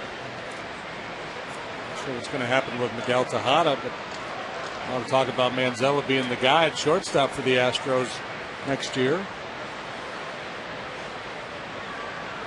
Be good to get a look. Yeah. 2-2. Manziel is hitting .290. He has 7 homers, 48 runs batted in, 750 OPS. He scored 63 runs. He's a good fielding shortstop. Chris Johnson is not on the 40-man roster. Playing third base. He's missed a good portion of the year with an injury. Aaron Boone right now is on the 60-day disabled list, but he would be added to the 40-man roster if he's a September player for the Astros, obviously. Runner takes off with a big jump, and there's a swing and a miss, and that is a strikeout or foul tip, but Roberts easily stole second base on out number 1. Coast out to tell Moeller, you've got to look at him. He just took off early. Yeah, Brian had gone over there before, and then this time as he came set, Roberts just took off, holding the ball in his chest. And it's one of those plays. It's one of those plays that if it works out, you look great. If the pitcher happens to peek over or somebody yells early enough to alert the pitcher and he can step off, then you're hung. That's Mark Reynolds with 1 out. He's 0 for 2 with an RBI. Kind of ironic because to a certain degree Brian did his job. You're always trying to upset the timing of the base runner over there, and he held the ball a long time. Roberts tried to guess and broke early, but Brian never noticed. Nobody said anything.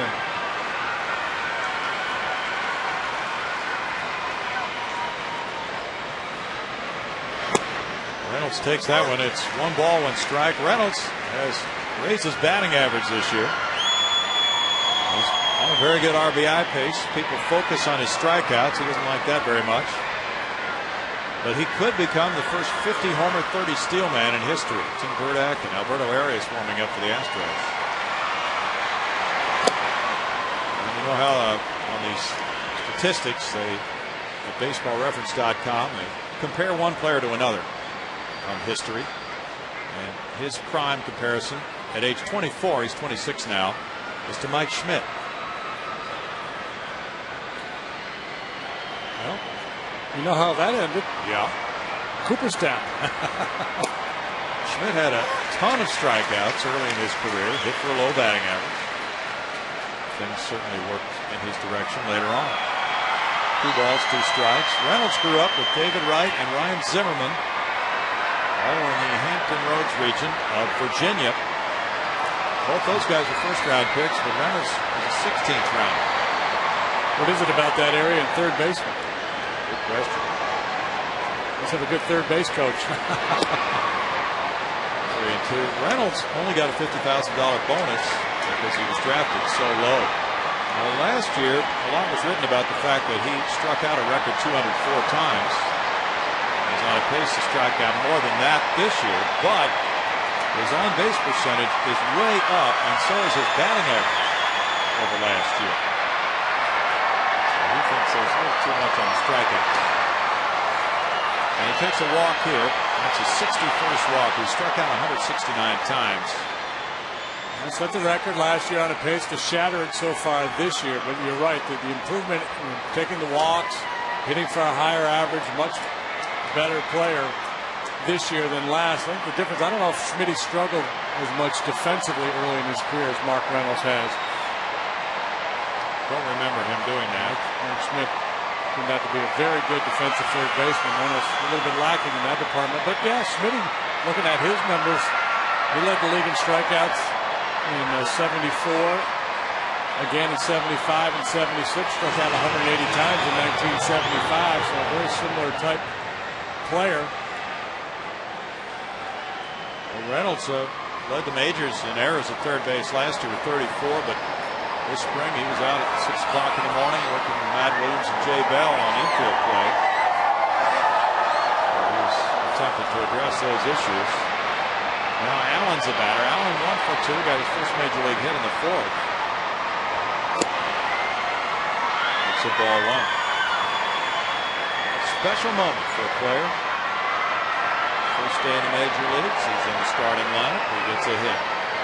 A lot of these players that the Diamondbacks have brought up, I'm not very familiar with. I don't think they really consider them prospect type guys. 26, 27, 28 years of age. A lot of them have spent a lot of time in the minor leagues. Allen's a younger player, though. He's just 23 and has tremendous power. And he's a guy worth keeping an eye on. Sure is. He played last night for Reno against Albuquerque.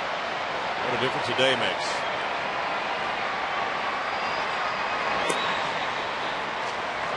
2-1. Miller shown 17 pitches, the most since he threw 15 in the first inning.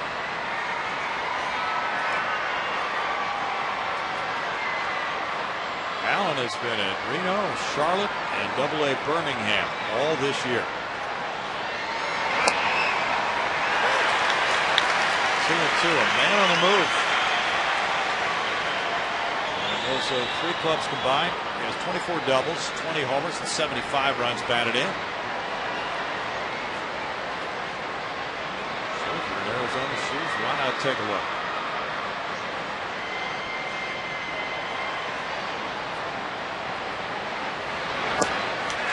Struck him out. That's number 3 for Moeller. Big spot for that one. Kind of fun to contrast these 2 pitchers tonight because Scherzer is throwing 99 miles an hour. You don't get the sense that Max really knows where it's going, and Moeller, you get the sense that he knows exactly where it's going with every pitch. Brandon Allen's parents. His mother cannot watch. Either that or she's trying to decide whether to get the ice cream or not. That could be it. It's okay, Mom. Got his first big league knock. It's going to be all right. Chris Snyder struck out and fly to center.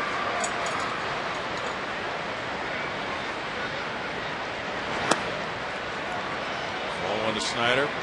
Moeller has thrown 75 pitches. Ryan typically will throw fewer than most pitches per inning.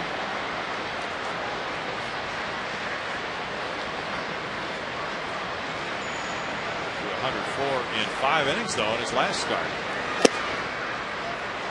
He gave up 10 hits in that game. 2 balls, no strikes to Snyder.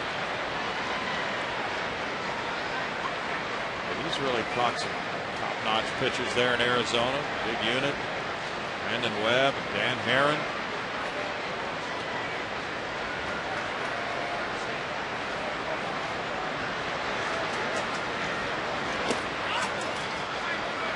It's 3-0 to him. Snyder, a .230 career hitter against the Astros with 3 homers. Will be followed by Ryle. Snyder's got legitimate pop. 16 home runs last year, 13 the year before. I was the D-backs. I'd turn him loose right here. Down a couple runs. Down towards the bottom of the batting order. Ryan Moeller pitching to him like he had a green light. Just painting that outside corner with that come on back here 2-seamer. That was Brian's first 3-0 count. This will be his 25th pitch of the inning. He's due up third in the bottom half.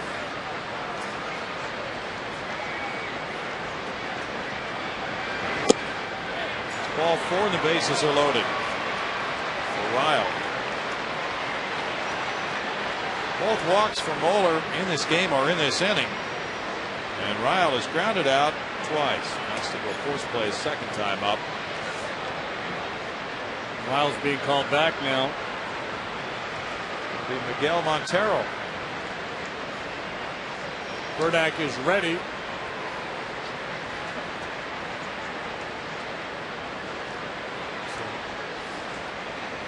Interesting scenario here.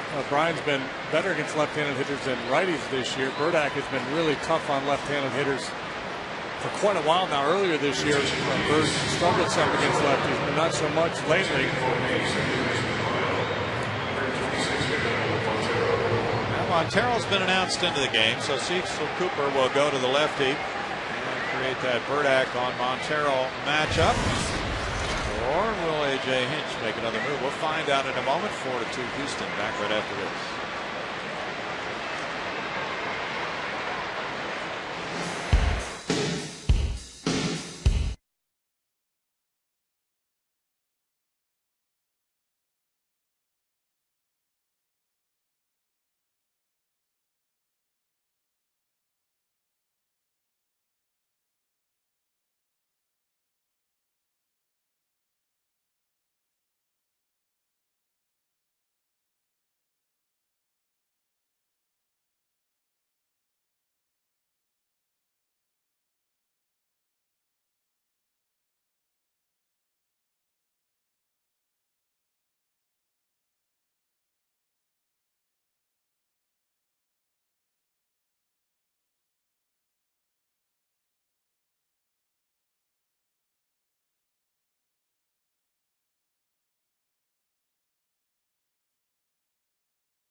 Coming in to face lefty hitting Miguel Montero. And he struck out Montero the last time they faced each other, June 13th at Arizona. Burdack came in with a 6-3 lead and a man on base. Now it's a 4-2 lead. He comes in with 3 men on base with a 1-1 record. Big opportunity for Tim to preserve this lead for Brian Moeller. Back working for the 54th time. Montero as a pinch hitter, 3 out of 13. Interesting that A.J. Hinch, with all those lefties on his bench, goes with Montero, his other catcher. Sometimes the manager will try to save the catcher, but they must have a viable third option behind the plate. You know, you're hesitant to use your catcher as your backup. And this is Montero's their everyday catcher now. The backup Snyder started. You're hesitant to use your other catcher for fear the guy in the game already gets hurt. Montero takes ball 1. Montero doubled last year off Burdack in Arizona.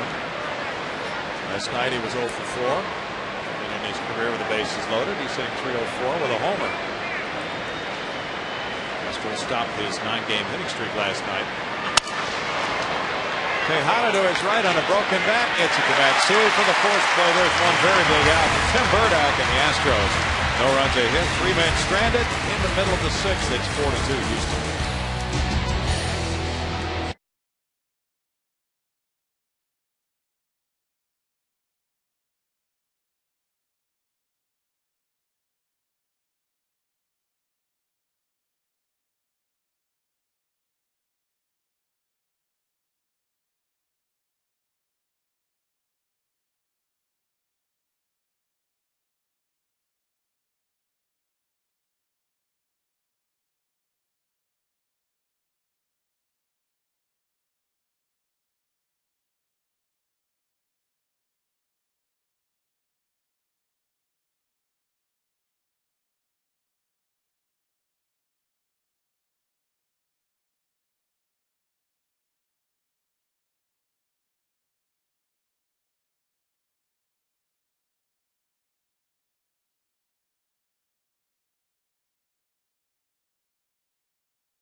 It's the Coors Light 6th inning. We'll check out the Frost Brewed Coors Light Freeze Cam. And Jeff Blum, it went right on the right field line. The fans reached over. Did they touch it? We couldn't tell. No fan interference was ruled. Nothing to indicate there on that replay that the fan did touch it. But Alex Romero wanted that call of fan interference. Didn't get it. He got an error, in fact. Now it's Trent Olchin going in the game in left field. After Ryle left for the pinch hitter Montero, Ryan Roberts has moved from left field to second base, replacing Ryle at second. And Clay Zavada, the lefty, comes out of the bullpen. Olchin probably is in the 9th spot in the order. Zavada 2 and 3 with a 3.03 ERA. That lefty with a very good changeup. Fastball, changeup, curveball, slider. Changeup probably his best pitch. Montero stays in to do the catching.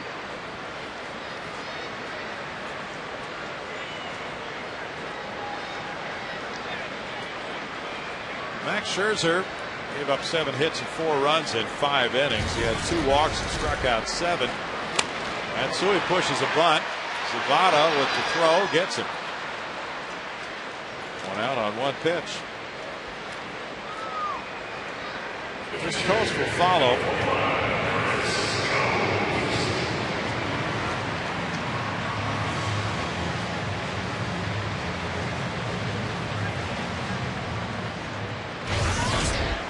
Olchin is in the number 9 spot in left field. Coast grounded in the hole at shortstop. Yogi Ojeda made a terrific play to get him. Then he flied to left. Ball 1 from Zavada.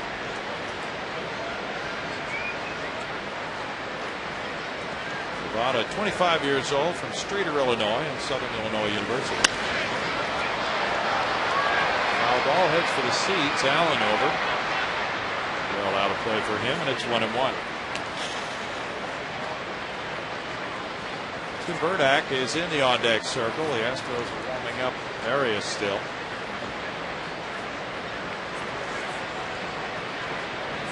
Zavada was a 30th round draft choice in 2006. Got a $1,000 signing bonus. It's 2 balls and a strike. He was released in 07, re-signed by Arizona in 08. He was with an independent team. I think he's the kid that asked for his release because his dad had died. His mom died when he was young, then his dad died, and he left to take care of his brother. I believe was his story. Popped up. Montero back. 2 outs. What's on tap with the Astros is brought to you by Bud Light.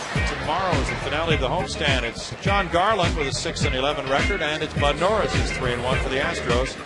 Coverage begins with Astros Live on Fox Sports Houston at 12:30 tomorrow. Tim Burdack is going to get a rare plate appearance in this game. He looks at ball 1. And Jose Valverde is not available tonight, so that could be one of the reasons that Tim is batting. They're also switching Ojeda and a left-handed hitting Olchin are coming up. A lot of left-handed bats for the Diamondbacks. Good hack. 2 ball, 1 strike. They're absolutely thrilled that he hit that ball where he did. Ryan Mueller threw 79 pitches, 55 were strikes, 1 5 2/3, giving up 6 hits, 2 runs, 2 walks, 3 strikeouts. Ball by Burdack takes the count to 1-2. This is the second at bat of the season for Tim Burdack. 0 for 1. Well, let's see. He needs to join Jeff Fulchino and Wesley Wright in the hit column. Young Astros relievers. Fly ball to left field. Caught by Olchin.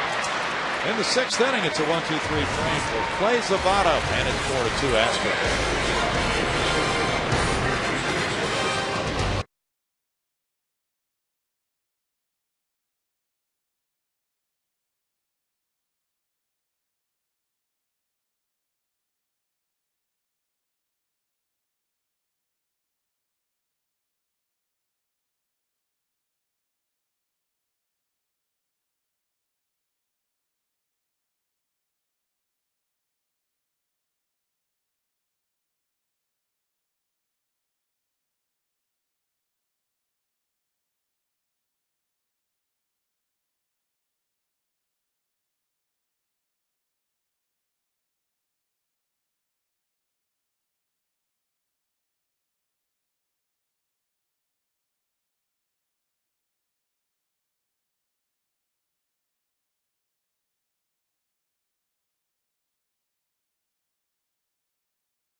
back in the second to tie it. They got 2 runs on 3 hits. Carlos Lee had a sac fly in the 5th. Jeff Blum is 2 for 3 with a double, a single, a run batted in, and a run scored. He had that RBI in the 5th inning right after the Lee sac fly to make it 4-2, and that's where it has stayed since then. Star Wars.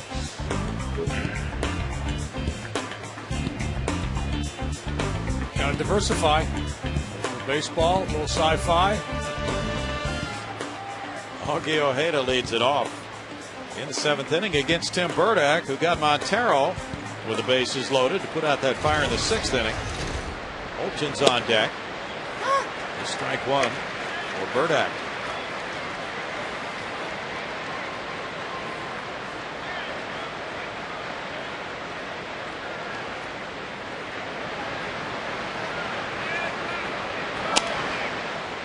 Away, and it's an 0-2 count. The hardworking Astros bullpen has logged more than 400 innings this season.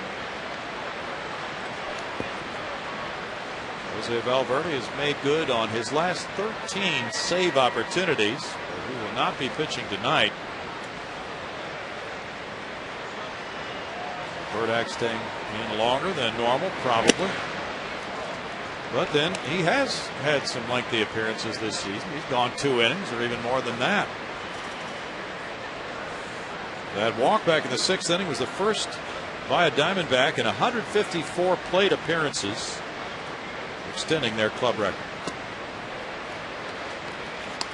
It's 2-2.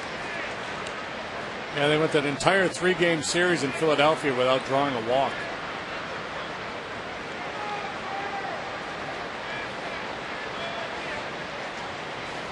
San Francisco leads Colorado 6-1 at Coors Field, batting in the top of the 4th inning.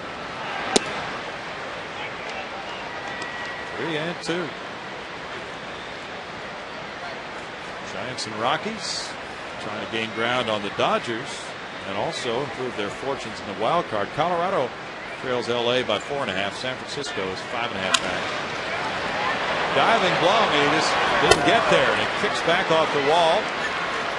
And here's the throw into second, not nearly in time to prevent Ojeda from his 2nd double of the game. Blum went to dive for that, and he just stuck. Ojeda got it just inside the bag at 3rd. And Jeff never got it started. Tried to shift his weight to get moving and just blew out. Sniper. Yeah. He's been playing with a sore left knee. The Diamondbacks get the potential tying run to the plate. Lefty on lefty as Olchin bats. Last night he started in left field and he went 1 for 3. Singled off Roy Oswalt. Showing butt. He takes that for ball 1. Romero's on deck. Olchin, an Australian-born player with a .278 average, has 3 homers. He's driven in 4. This is his first major league time. Signed him as a free agent in 01. He's from Sydney, Australia. Last year played at AAA Tucson. 1-1.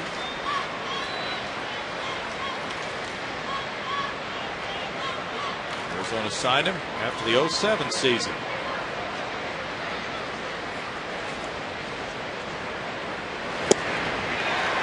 Showing bunt there in that first pitch. And then we look down at Chip Hale, the third base coach, and then Chip said, no, we're not punting here. We're down 2 runs in the 7th. I wondered about that.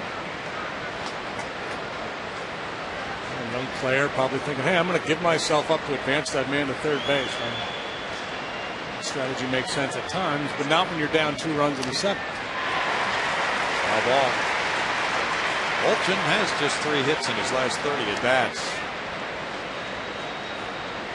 It's safely in his first 5 major league games, going 12 for 24. That included a 4-hit game against the Mets August 11th. He hit 3 homers in his first 4 games. Only 2 active players have done that. Mike Jacobs of the Mets, the other.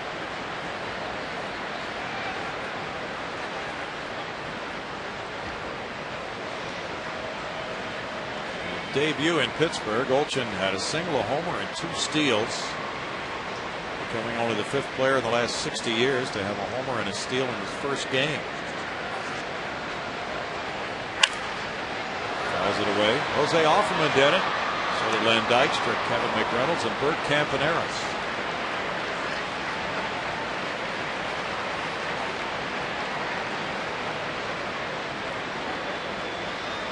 $39,412. Good-sized crowd on a Saturday night at Minute Maid Park. Good for concessions. Yeah. See ya.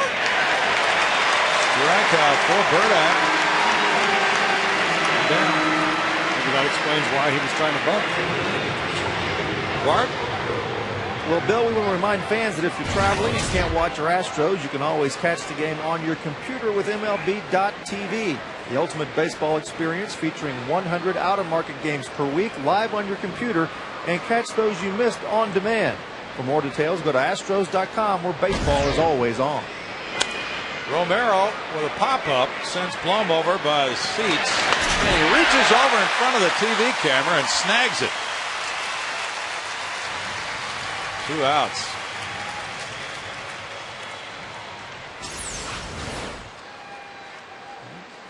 Good concentration there as Jeff tracks that one. Didn't really have time to find the camera or the wall there. You know, you just sense it. You're getting close. Stay on the ball. Can't afford to look away. Good turn there by Chris. He turned that camera to the left. Give Blummer a little more room. Otherwise, he was headed right for the lens. 2 down, and it's Roberts. Burdack being visited by Dewey Robinson. Roberts is 2 for 3. Phillies lead the Mets 2-1. They've just scored twice in the top of the 6th, and they're still batting. Chase Utley hit his 26th home run.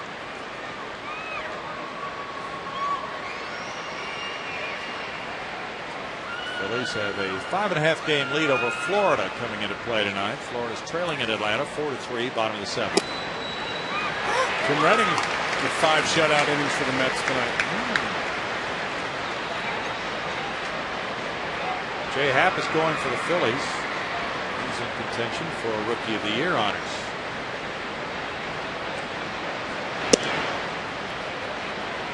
It's 1-1.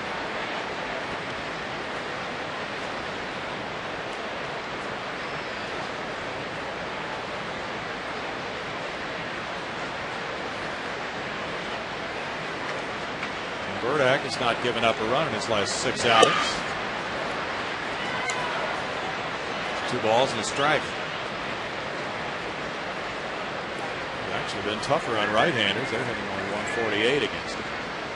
Right-hander Sammy Hervasio is warming up now for Houston. The right field line, Hunter Pence over, but it's out of play for him.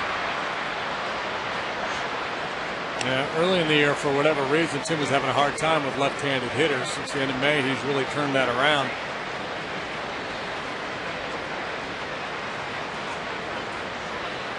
Fastball, slider, changeup, and of late he's been featuring a little bit of a kind of a dead fish fastball that he throws. Let's get a little sink. He's taking a little something off his fastball, trying to get contact to get a quick out. Spin on that one. Pretty quick on that pitch. Still 2-2 with Roberts. I suppose that's that means on his neck there. I don't know. I was trying to figure that out.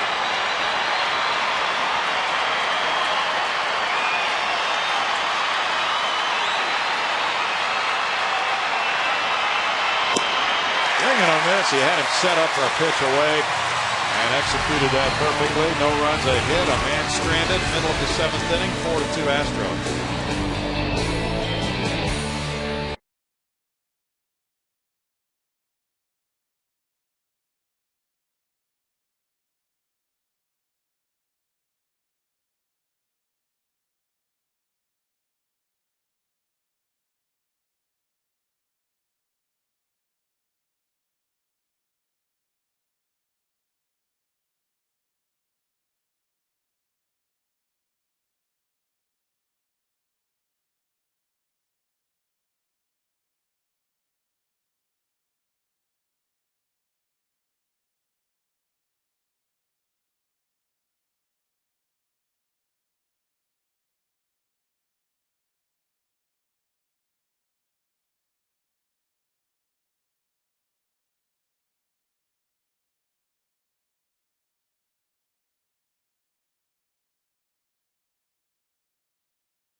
By the MD Anderson Cancer Center, 1988, August 22nd.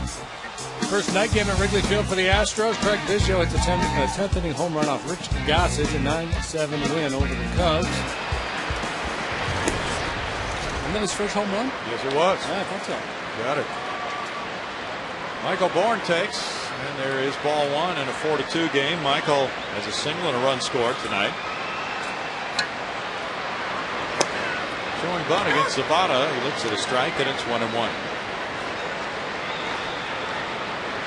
St. Louis is at San Diego later tonight. Chris Carpenter 13-3 with a 2.27 ERA against Kevin Correa. He's 8-9. Bunted. Zapata. You better get it by Zapata. He's a cat.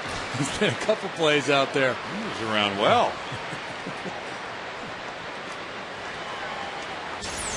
Gets it by him. He probably has a hit. Yeah. That's the MO. Get it by the pitcher out towards the second baseman, but got to put a little more on it to get it by Zapata. He's flying off the mound.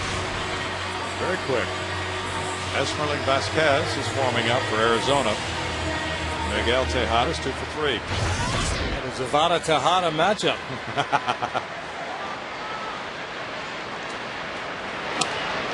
Strike one. Phil Boudreau did some checking last night. He's not working tonight in case we had a 1-0 game again. Last time the Astros had back-to-back 1-0 wins was 1974. Larry Durker and Dave Roberts beat the Phillies in that series. Consecutive games, 1-0. 0-2 the count.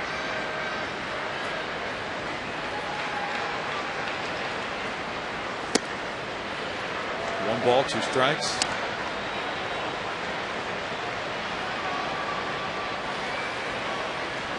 Detroit got a run in the top of the first at Oakland. Armando Galarraga is on the mound for the Tigers.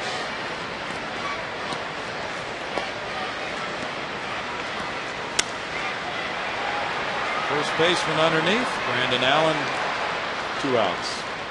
Our Reliant power play was career home run number 300 for Lance Berkman. He came back on June 13th in Arizona. And he ripped it to right field off tomorrow's Arizona starter, John Garland.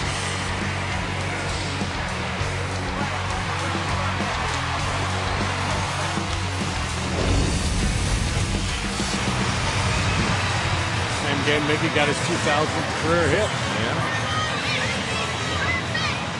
Zapata versus Berkman. Berkman 0 for 2 with a walk tonight.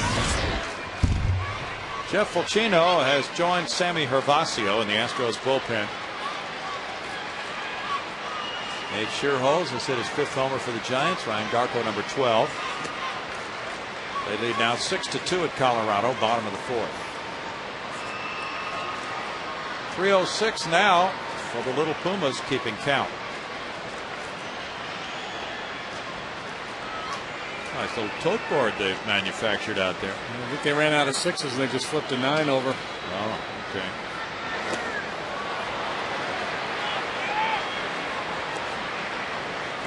One ball and 1 strike. Lance is a career 300 hitter, 306 homers, 1,019 runs batted in. On a Hall of Fame track. Just depends on how long he's able to sustain it. Yeah. It's 1-2. Angels beat Toronto 7-3. Urban Santana going to 7-6. Scott Richmond. Vladimir Guerrero hit his 11th home run. Juan Rivera number 20. And Adam Lynn for Toronto number 25. Berkman strikes out to win the Astros 7. It's 4-2 Houston after 7.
Number one with 225. Then it's Dave Smith, Brad Lidge, Fred Gladding, Joe Sambito. Jose Valverde now ranked 6th. He just passed Doug Jones.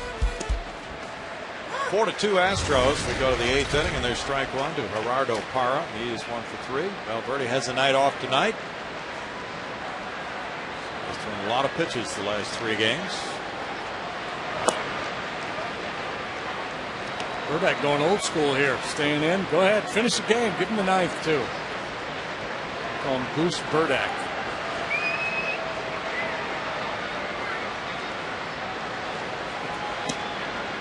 Talking about the Chuck Tanner managed Chicago White Sox. He was there when Gossett was there, right? I do not know. Let's see. He had a 1-2 punch. He had 2 guys he could go to who could go 2 innings or more. I don't think it was the other one. Berkman leads Burdack perfectly. Back in the day, those guys would go 3 and 4 innings. Yeah. Aurelio Lopez saved the game for me one time. Pitched 4 innings. Tommy Kerfeld did too. Do a little 5 and fly, hand it over to those guys, and they take it to the house. Yeah. This is the 2nd time here in the month of August that Valverde has pitched on 3 consecutive games. Now that's going to be it for Burdack. But Valverde threw 38 pitches Wednesday, 17 Thursday, and 15 Friday. So now it's going to be a right-hander coming in for Cecil Cooper with a 4-2 Houston lead. Back in a moment.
AT&T, the nation's fastest 3G network. AT&T, your world delivered. Marvelous job by Tim Burdack. Now it's Sammy Hervasio coming in with 1 out of the 8th inning to face slugging Mark Reynolds. He is 1-0 with a 1.80 ERA for 5 major league innings.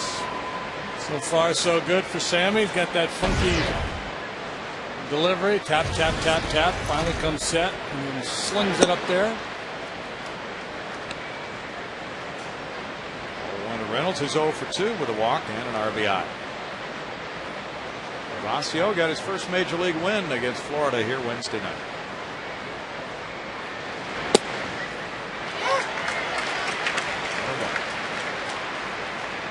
24 years old from the Dominican Republic, called up from the minor leagues at the end of July. And then he was sent back down. He did not appear. He came back up to make his debut August 14th.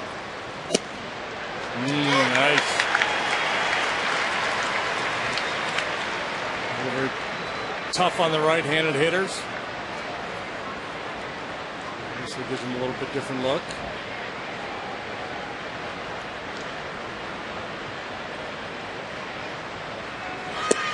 Swing and a miss. 2 outs. Knocked him up. They did. That's strikeout number 6 for the Astros pitchers tonight.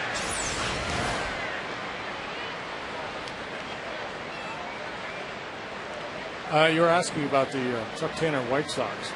Looking at the 72 team, Terry Forster, perhaps? Yeah, that's what it was. The guy that Letterman called the fat tub of goo. You got it. Terry Forster and Goose Gossett. That's it for Sammy Hervasio. 1 batter, 1 strikeout. Jeff Fulcino's coming in with a score of 4-2 Astros. Back in a moment.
Purdue 17-yard line. Jeff, look at Jeff. He got 9 decisions already out of that pen. 5 and 4, 3.66 ERA for the big fella, working for the 40th time as a Houston Astro.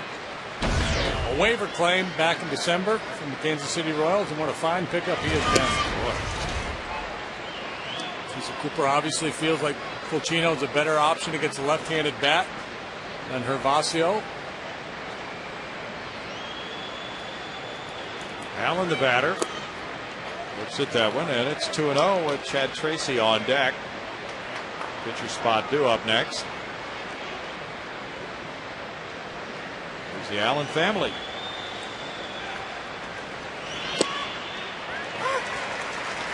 Two balls and a strike. Special time for them watching this young man who grew up in Conroe.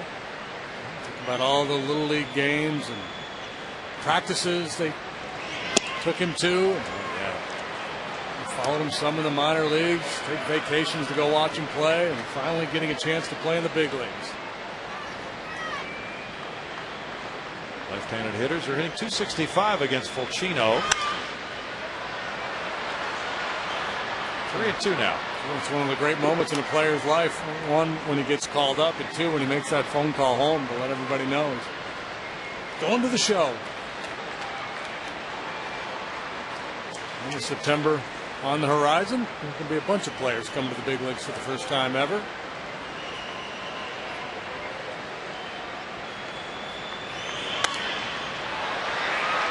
Popped up behind the dish. Coast back. Well, it's several rows back in the seats. Somebody's got to make that play. Not a very aggressive bunch down there tonight.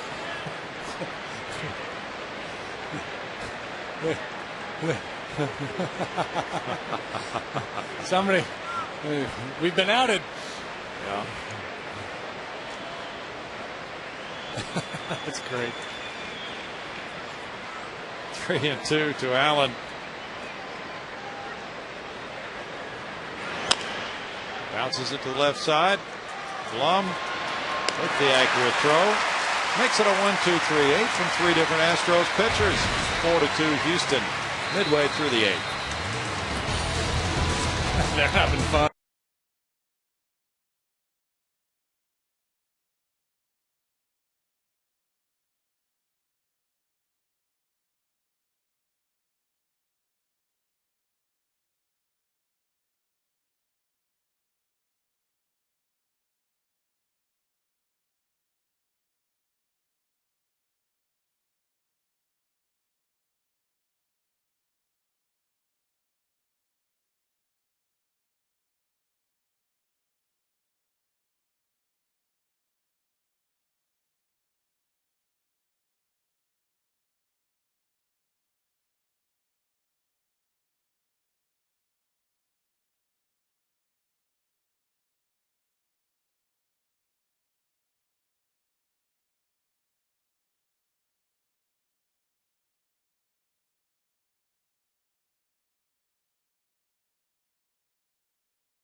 Pitching.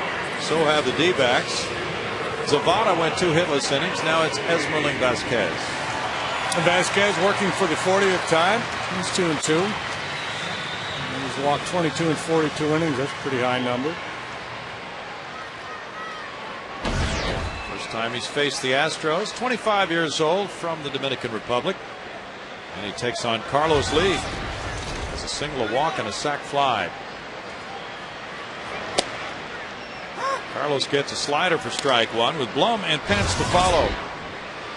Vasquez gave up a run in an inning and a third in the game in Philadelphia a couple nights ago. It's a foul ball there, and it's 0-2, but he had a 10-game scoreless inning streak. A little something on that heater. 96 miles an hour. He was at Tucson last season, opening on the disabled list with a right shoulder problem.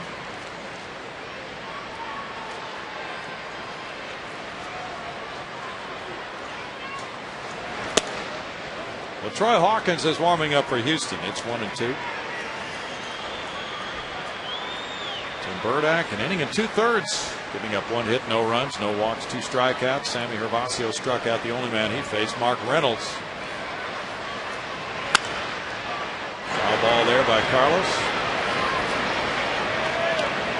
All kinds of people missed that one.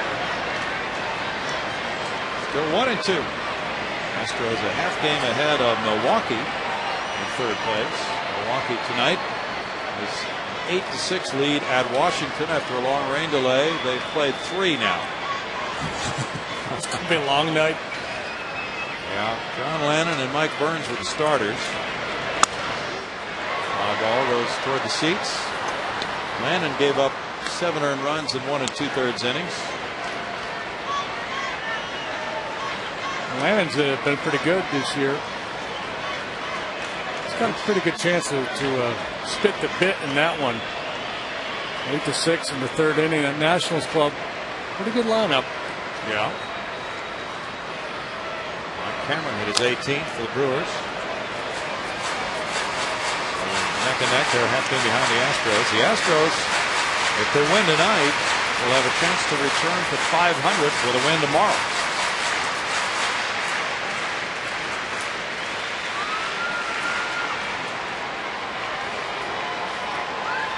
High point was 4 games over 500.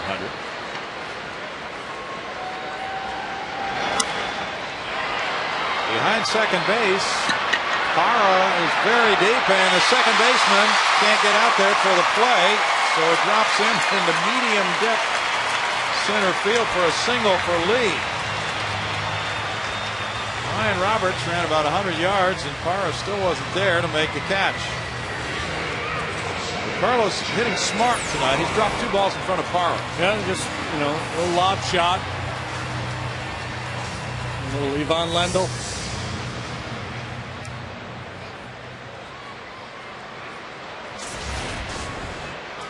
Pitchers have change of pace, and I guess hitters do too. Jeff Blum's 2 for 3 with an RBI. I don't know if that's personal preference for Parra or if it reflects the philosophy of the Diamondbacks, having him as deep as he's been in this series. A.J. Hinch, a Stanford man, a very smart guy. Just his philosophy is maybe, well, we're willing to give up some bloop singles. We're going to try to take away as many extra base hits as possible. All committed Montero, and Lee will get to second base.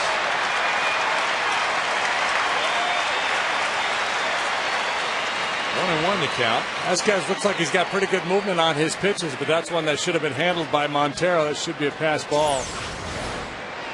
It is. Good movement, but clearly should have handled it.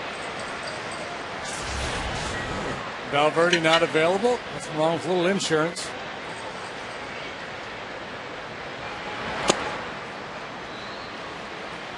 It's 2-1 to Jeff Blum. I like your chances of at least getting Carlos over to third here, if not in. Blum, a strong pull hitter.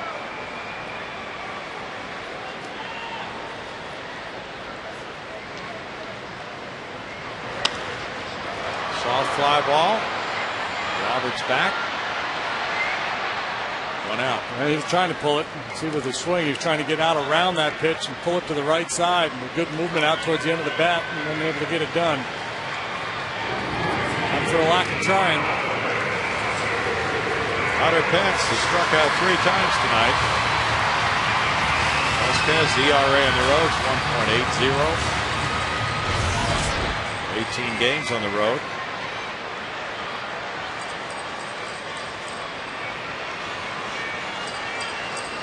Matsui's on deck. That's ball 1. Pitcher is due to lead off the 9th inning for Arizona, and then Montero and Ojeda to follow. Seattle and Cleveland are tied 3-3. They're in the middle of the 9th inning at Cleveland. That was Hafner at number 12 for the Tribe. It's 1-1 to Hunter.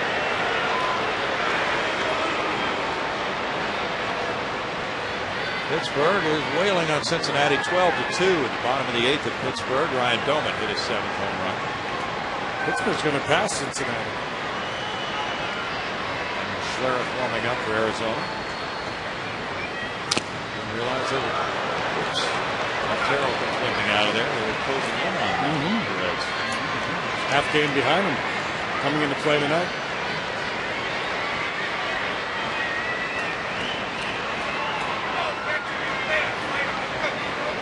Well, the Pirates are going to have to go on a near historic pace to avoid what would be their 17th consecutive losing season. I believe so.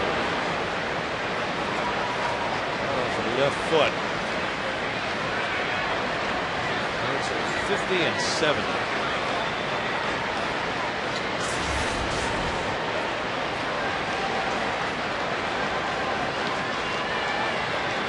Sox lead Baltimore at the end of 8 in Chicago, 4-1. Astros Live is coming up with the MD Anderson Cancer Center presenting that program right after the game tonight.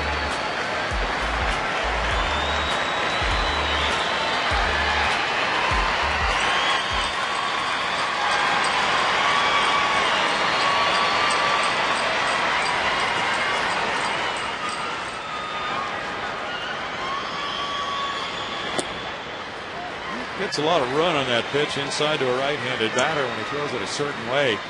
He's not quite as far down as Ravasio with his delivery, but the same idea. Slings it up there from that low 3/4 to sidearm arm slot.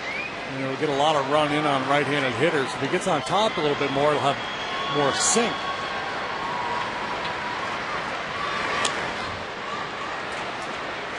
Hunter spoiled a good pitch there after those runners coming in on him. Vasquez able to throw one over the outside corner. A defensive swing, but just enough to stay alive. Tough pitch.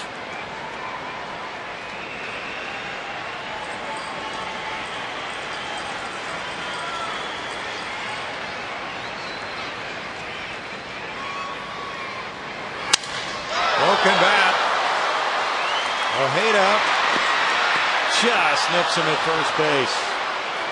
2 outs, lead to third. Fans are booing the call by Angel Hernandez. Went away, then back in with that runner, shattered the bat. Hunter's got a bunch of infield hits this year. Ojeda's played a nice game at short. Close. I thought they got him. It's close. No argument from the Houston side. Now it's Matsui batting. He's 1 for 3, an RBI double in the second inning.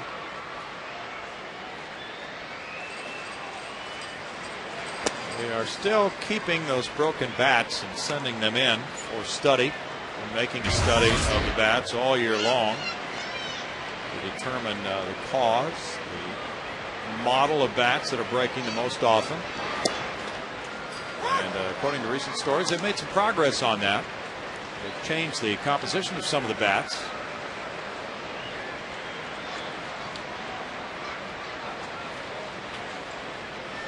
Primarily due to a very thin handle. But many hitters prefer the thin handle because they feel it helps them to generate more bat speed. You get that whip effect. You can throw the head of the bat.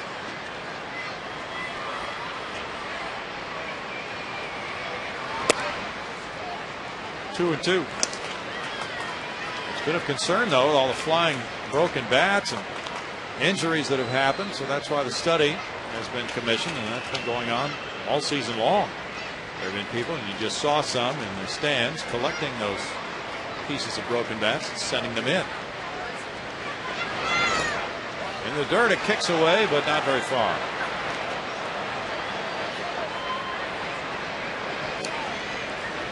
Three and two now to Matsui with Post on deck.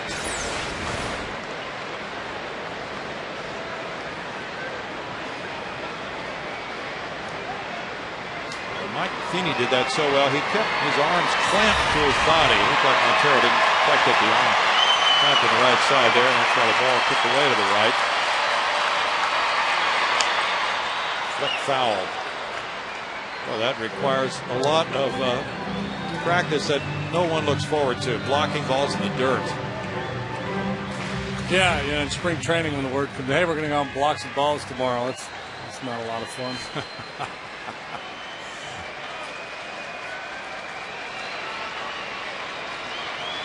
Although I imagine catchers would tell you, yes, it is. You love getting down there in the dirt. Give me your best shot. Well, there's the best shot from Vasquez, and it strikes out Matsui to end the 8th inning with no runs a hit. A runner stranded at third. The Astros take a 4-2 lead to the 9th.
not available. LaTroy Hawkins, though, will do quite well as a substitute. He has 10 saves. He hasn't given up a run in any of his last 8 games, covering 7 innings. He's 1-4 with 10 saves and 13 opportunities. He's got a little bit of working room with a 2-run lead as he takes the mound. That 2.08 ERA. And he's got some left-handed hitters to contend with. First and foremost, Chad Tracy here, lead off the top half of the ninth. Tracy's pinch hitting for the pitcher, Esmeralda Vasquez, who in 1 inning gave up 1 hit, no runs with no walks and a strikeout. Tracy looks at ball 1 upstairs. Tracy started last night. He was 1 for 4 in that game. 240 with 6 homers, 34 runs batted in for Tracy.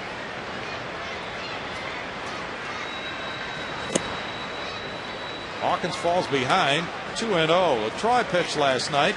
1 hitless inning with a couple of strikeouts. He worked the 8th. He did not face Tracy in the game last night. He faced Ojeda, Drew, and Parra.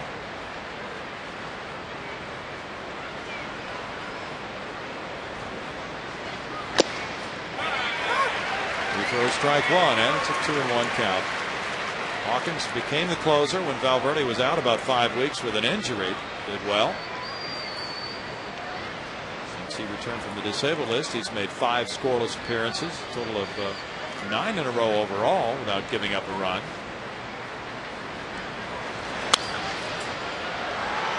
Foul ball makes it 2-2. That last save coming on June 26th here against the Detroit Tigers. And as Valverde came back into that role as the setup man, primarily the 8th inning.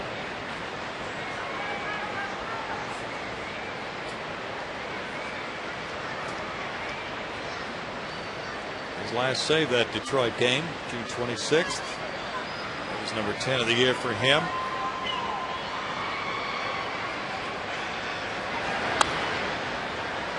Foul back. It's still a 2-ball, 2-strike count. Hawkins, pitcher number 5.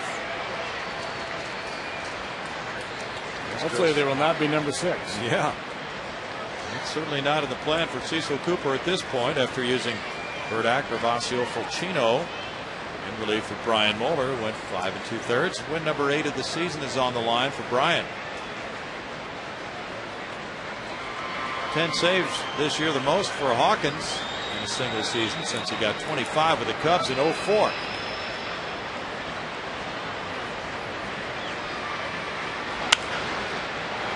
Foul ball, out of play again. Hawk has pitched twice without allowing an earned run in 2 innings and getting 1 save against Arizona this season.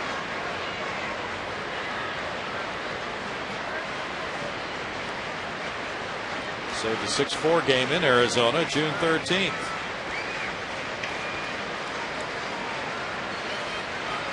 Orioles are batting in the top of the 9th. White Sox leading 4-1 with Bobby Jenks in to try to save it for John Danks.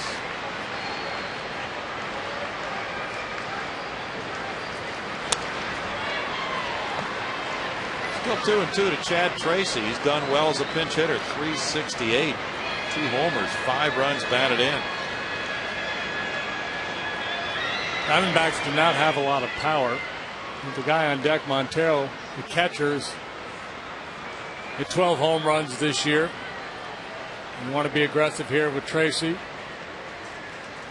After Montero, it's Ojeda, the shortstop, and Olchin, the youngster who came into the game to play left field.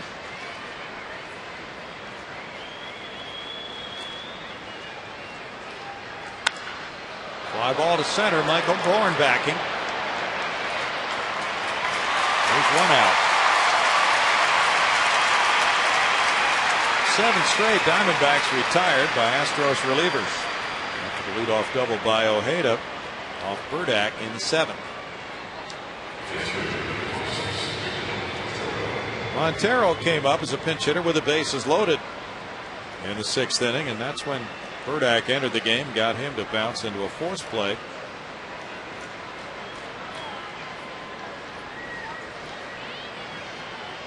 White Sox defeated the Orioles 4-1. John Danks going to 11 and 8. Strike one for LaTroy. The White Sox continue to pressure from running Detroit. They trail by 3.5 when play started today. Tigers are playing late. And they trail Oakland 2-1 in the third. One ball, one strike.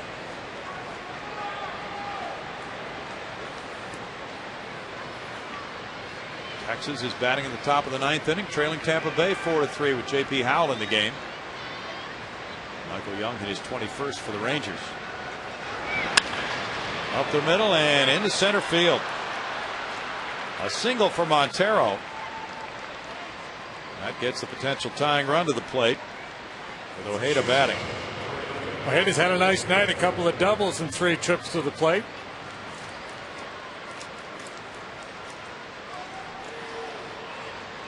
One to right, one to left for Ojeda. Has pulled the ball both times, a switch hitter. Olchin is in the on-deck circle.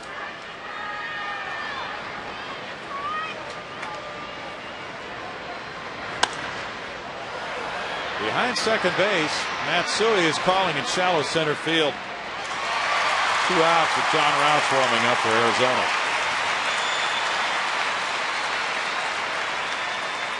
And it's Olchin batting.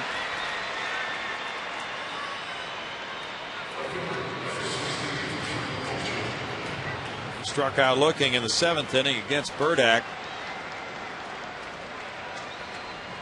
The bullpen working very well in concert. Burdack, Ravasio, Fulcino, Hawkins trying to nail it down for Moeller, who threw 79 pitches, and send it to the final game of this homestand tomorrow with Bud Norris pitching against John Garland. Diamondbacks in jeopardy of dropping their 7th consecutive game here.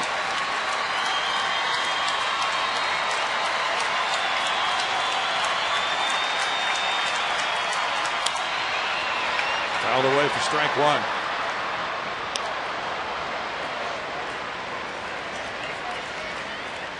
The Astros won 4-1 over Florida Thursday night. Marlins getting 4 hits. Last night it was a 1-0 win with Arizona getting 4 hits. Tonight 4-2.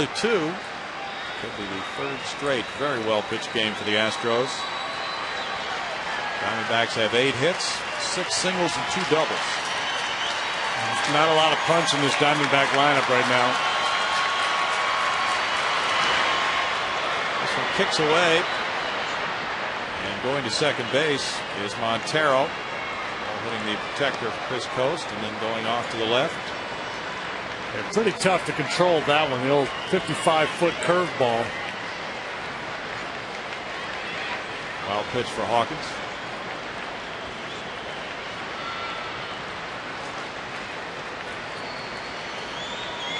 Evening started very well for A.J. Hinch's club with 2 runs in the first.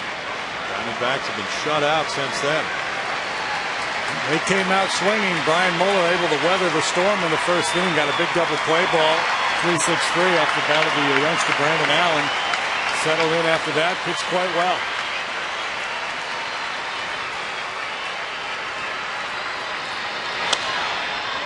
Out of play. 0-2 to Olchin. Atlanta knocked off Florida tonight 4-3. They're now tied for second. Tommy Hanson going to 9-2. Leading Chris Volstad is 9-10. Soriano goes 19th save. This big crowd of 49,000 plus wants it to win right now in a very happy way. Pop 'em up.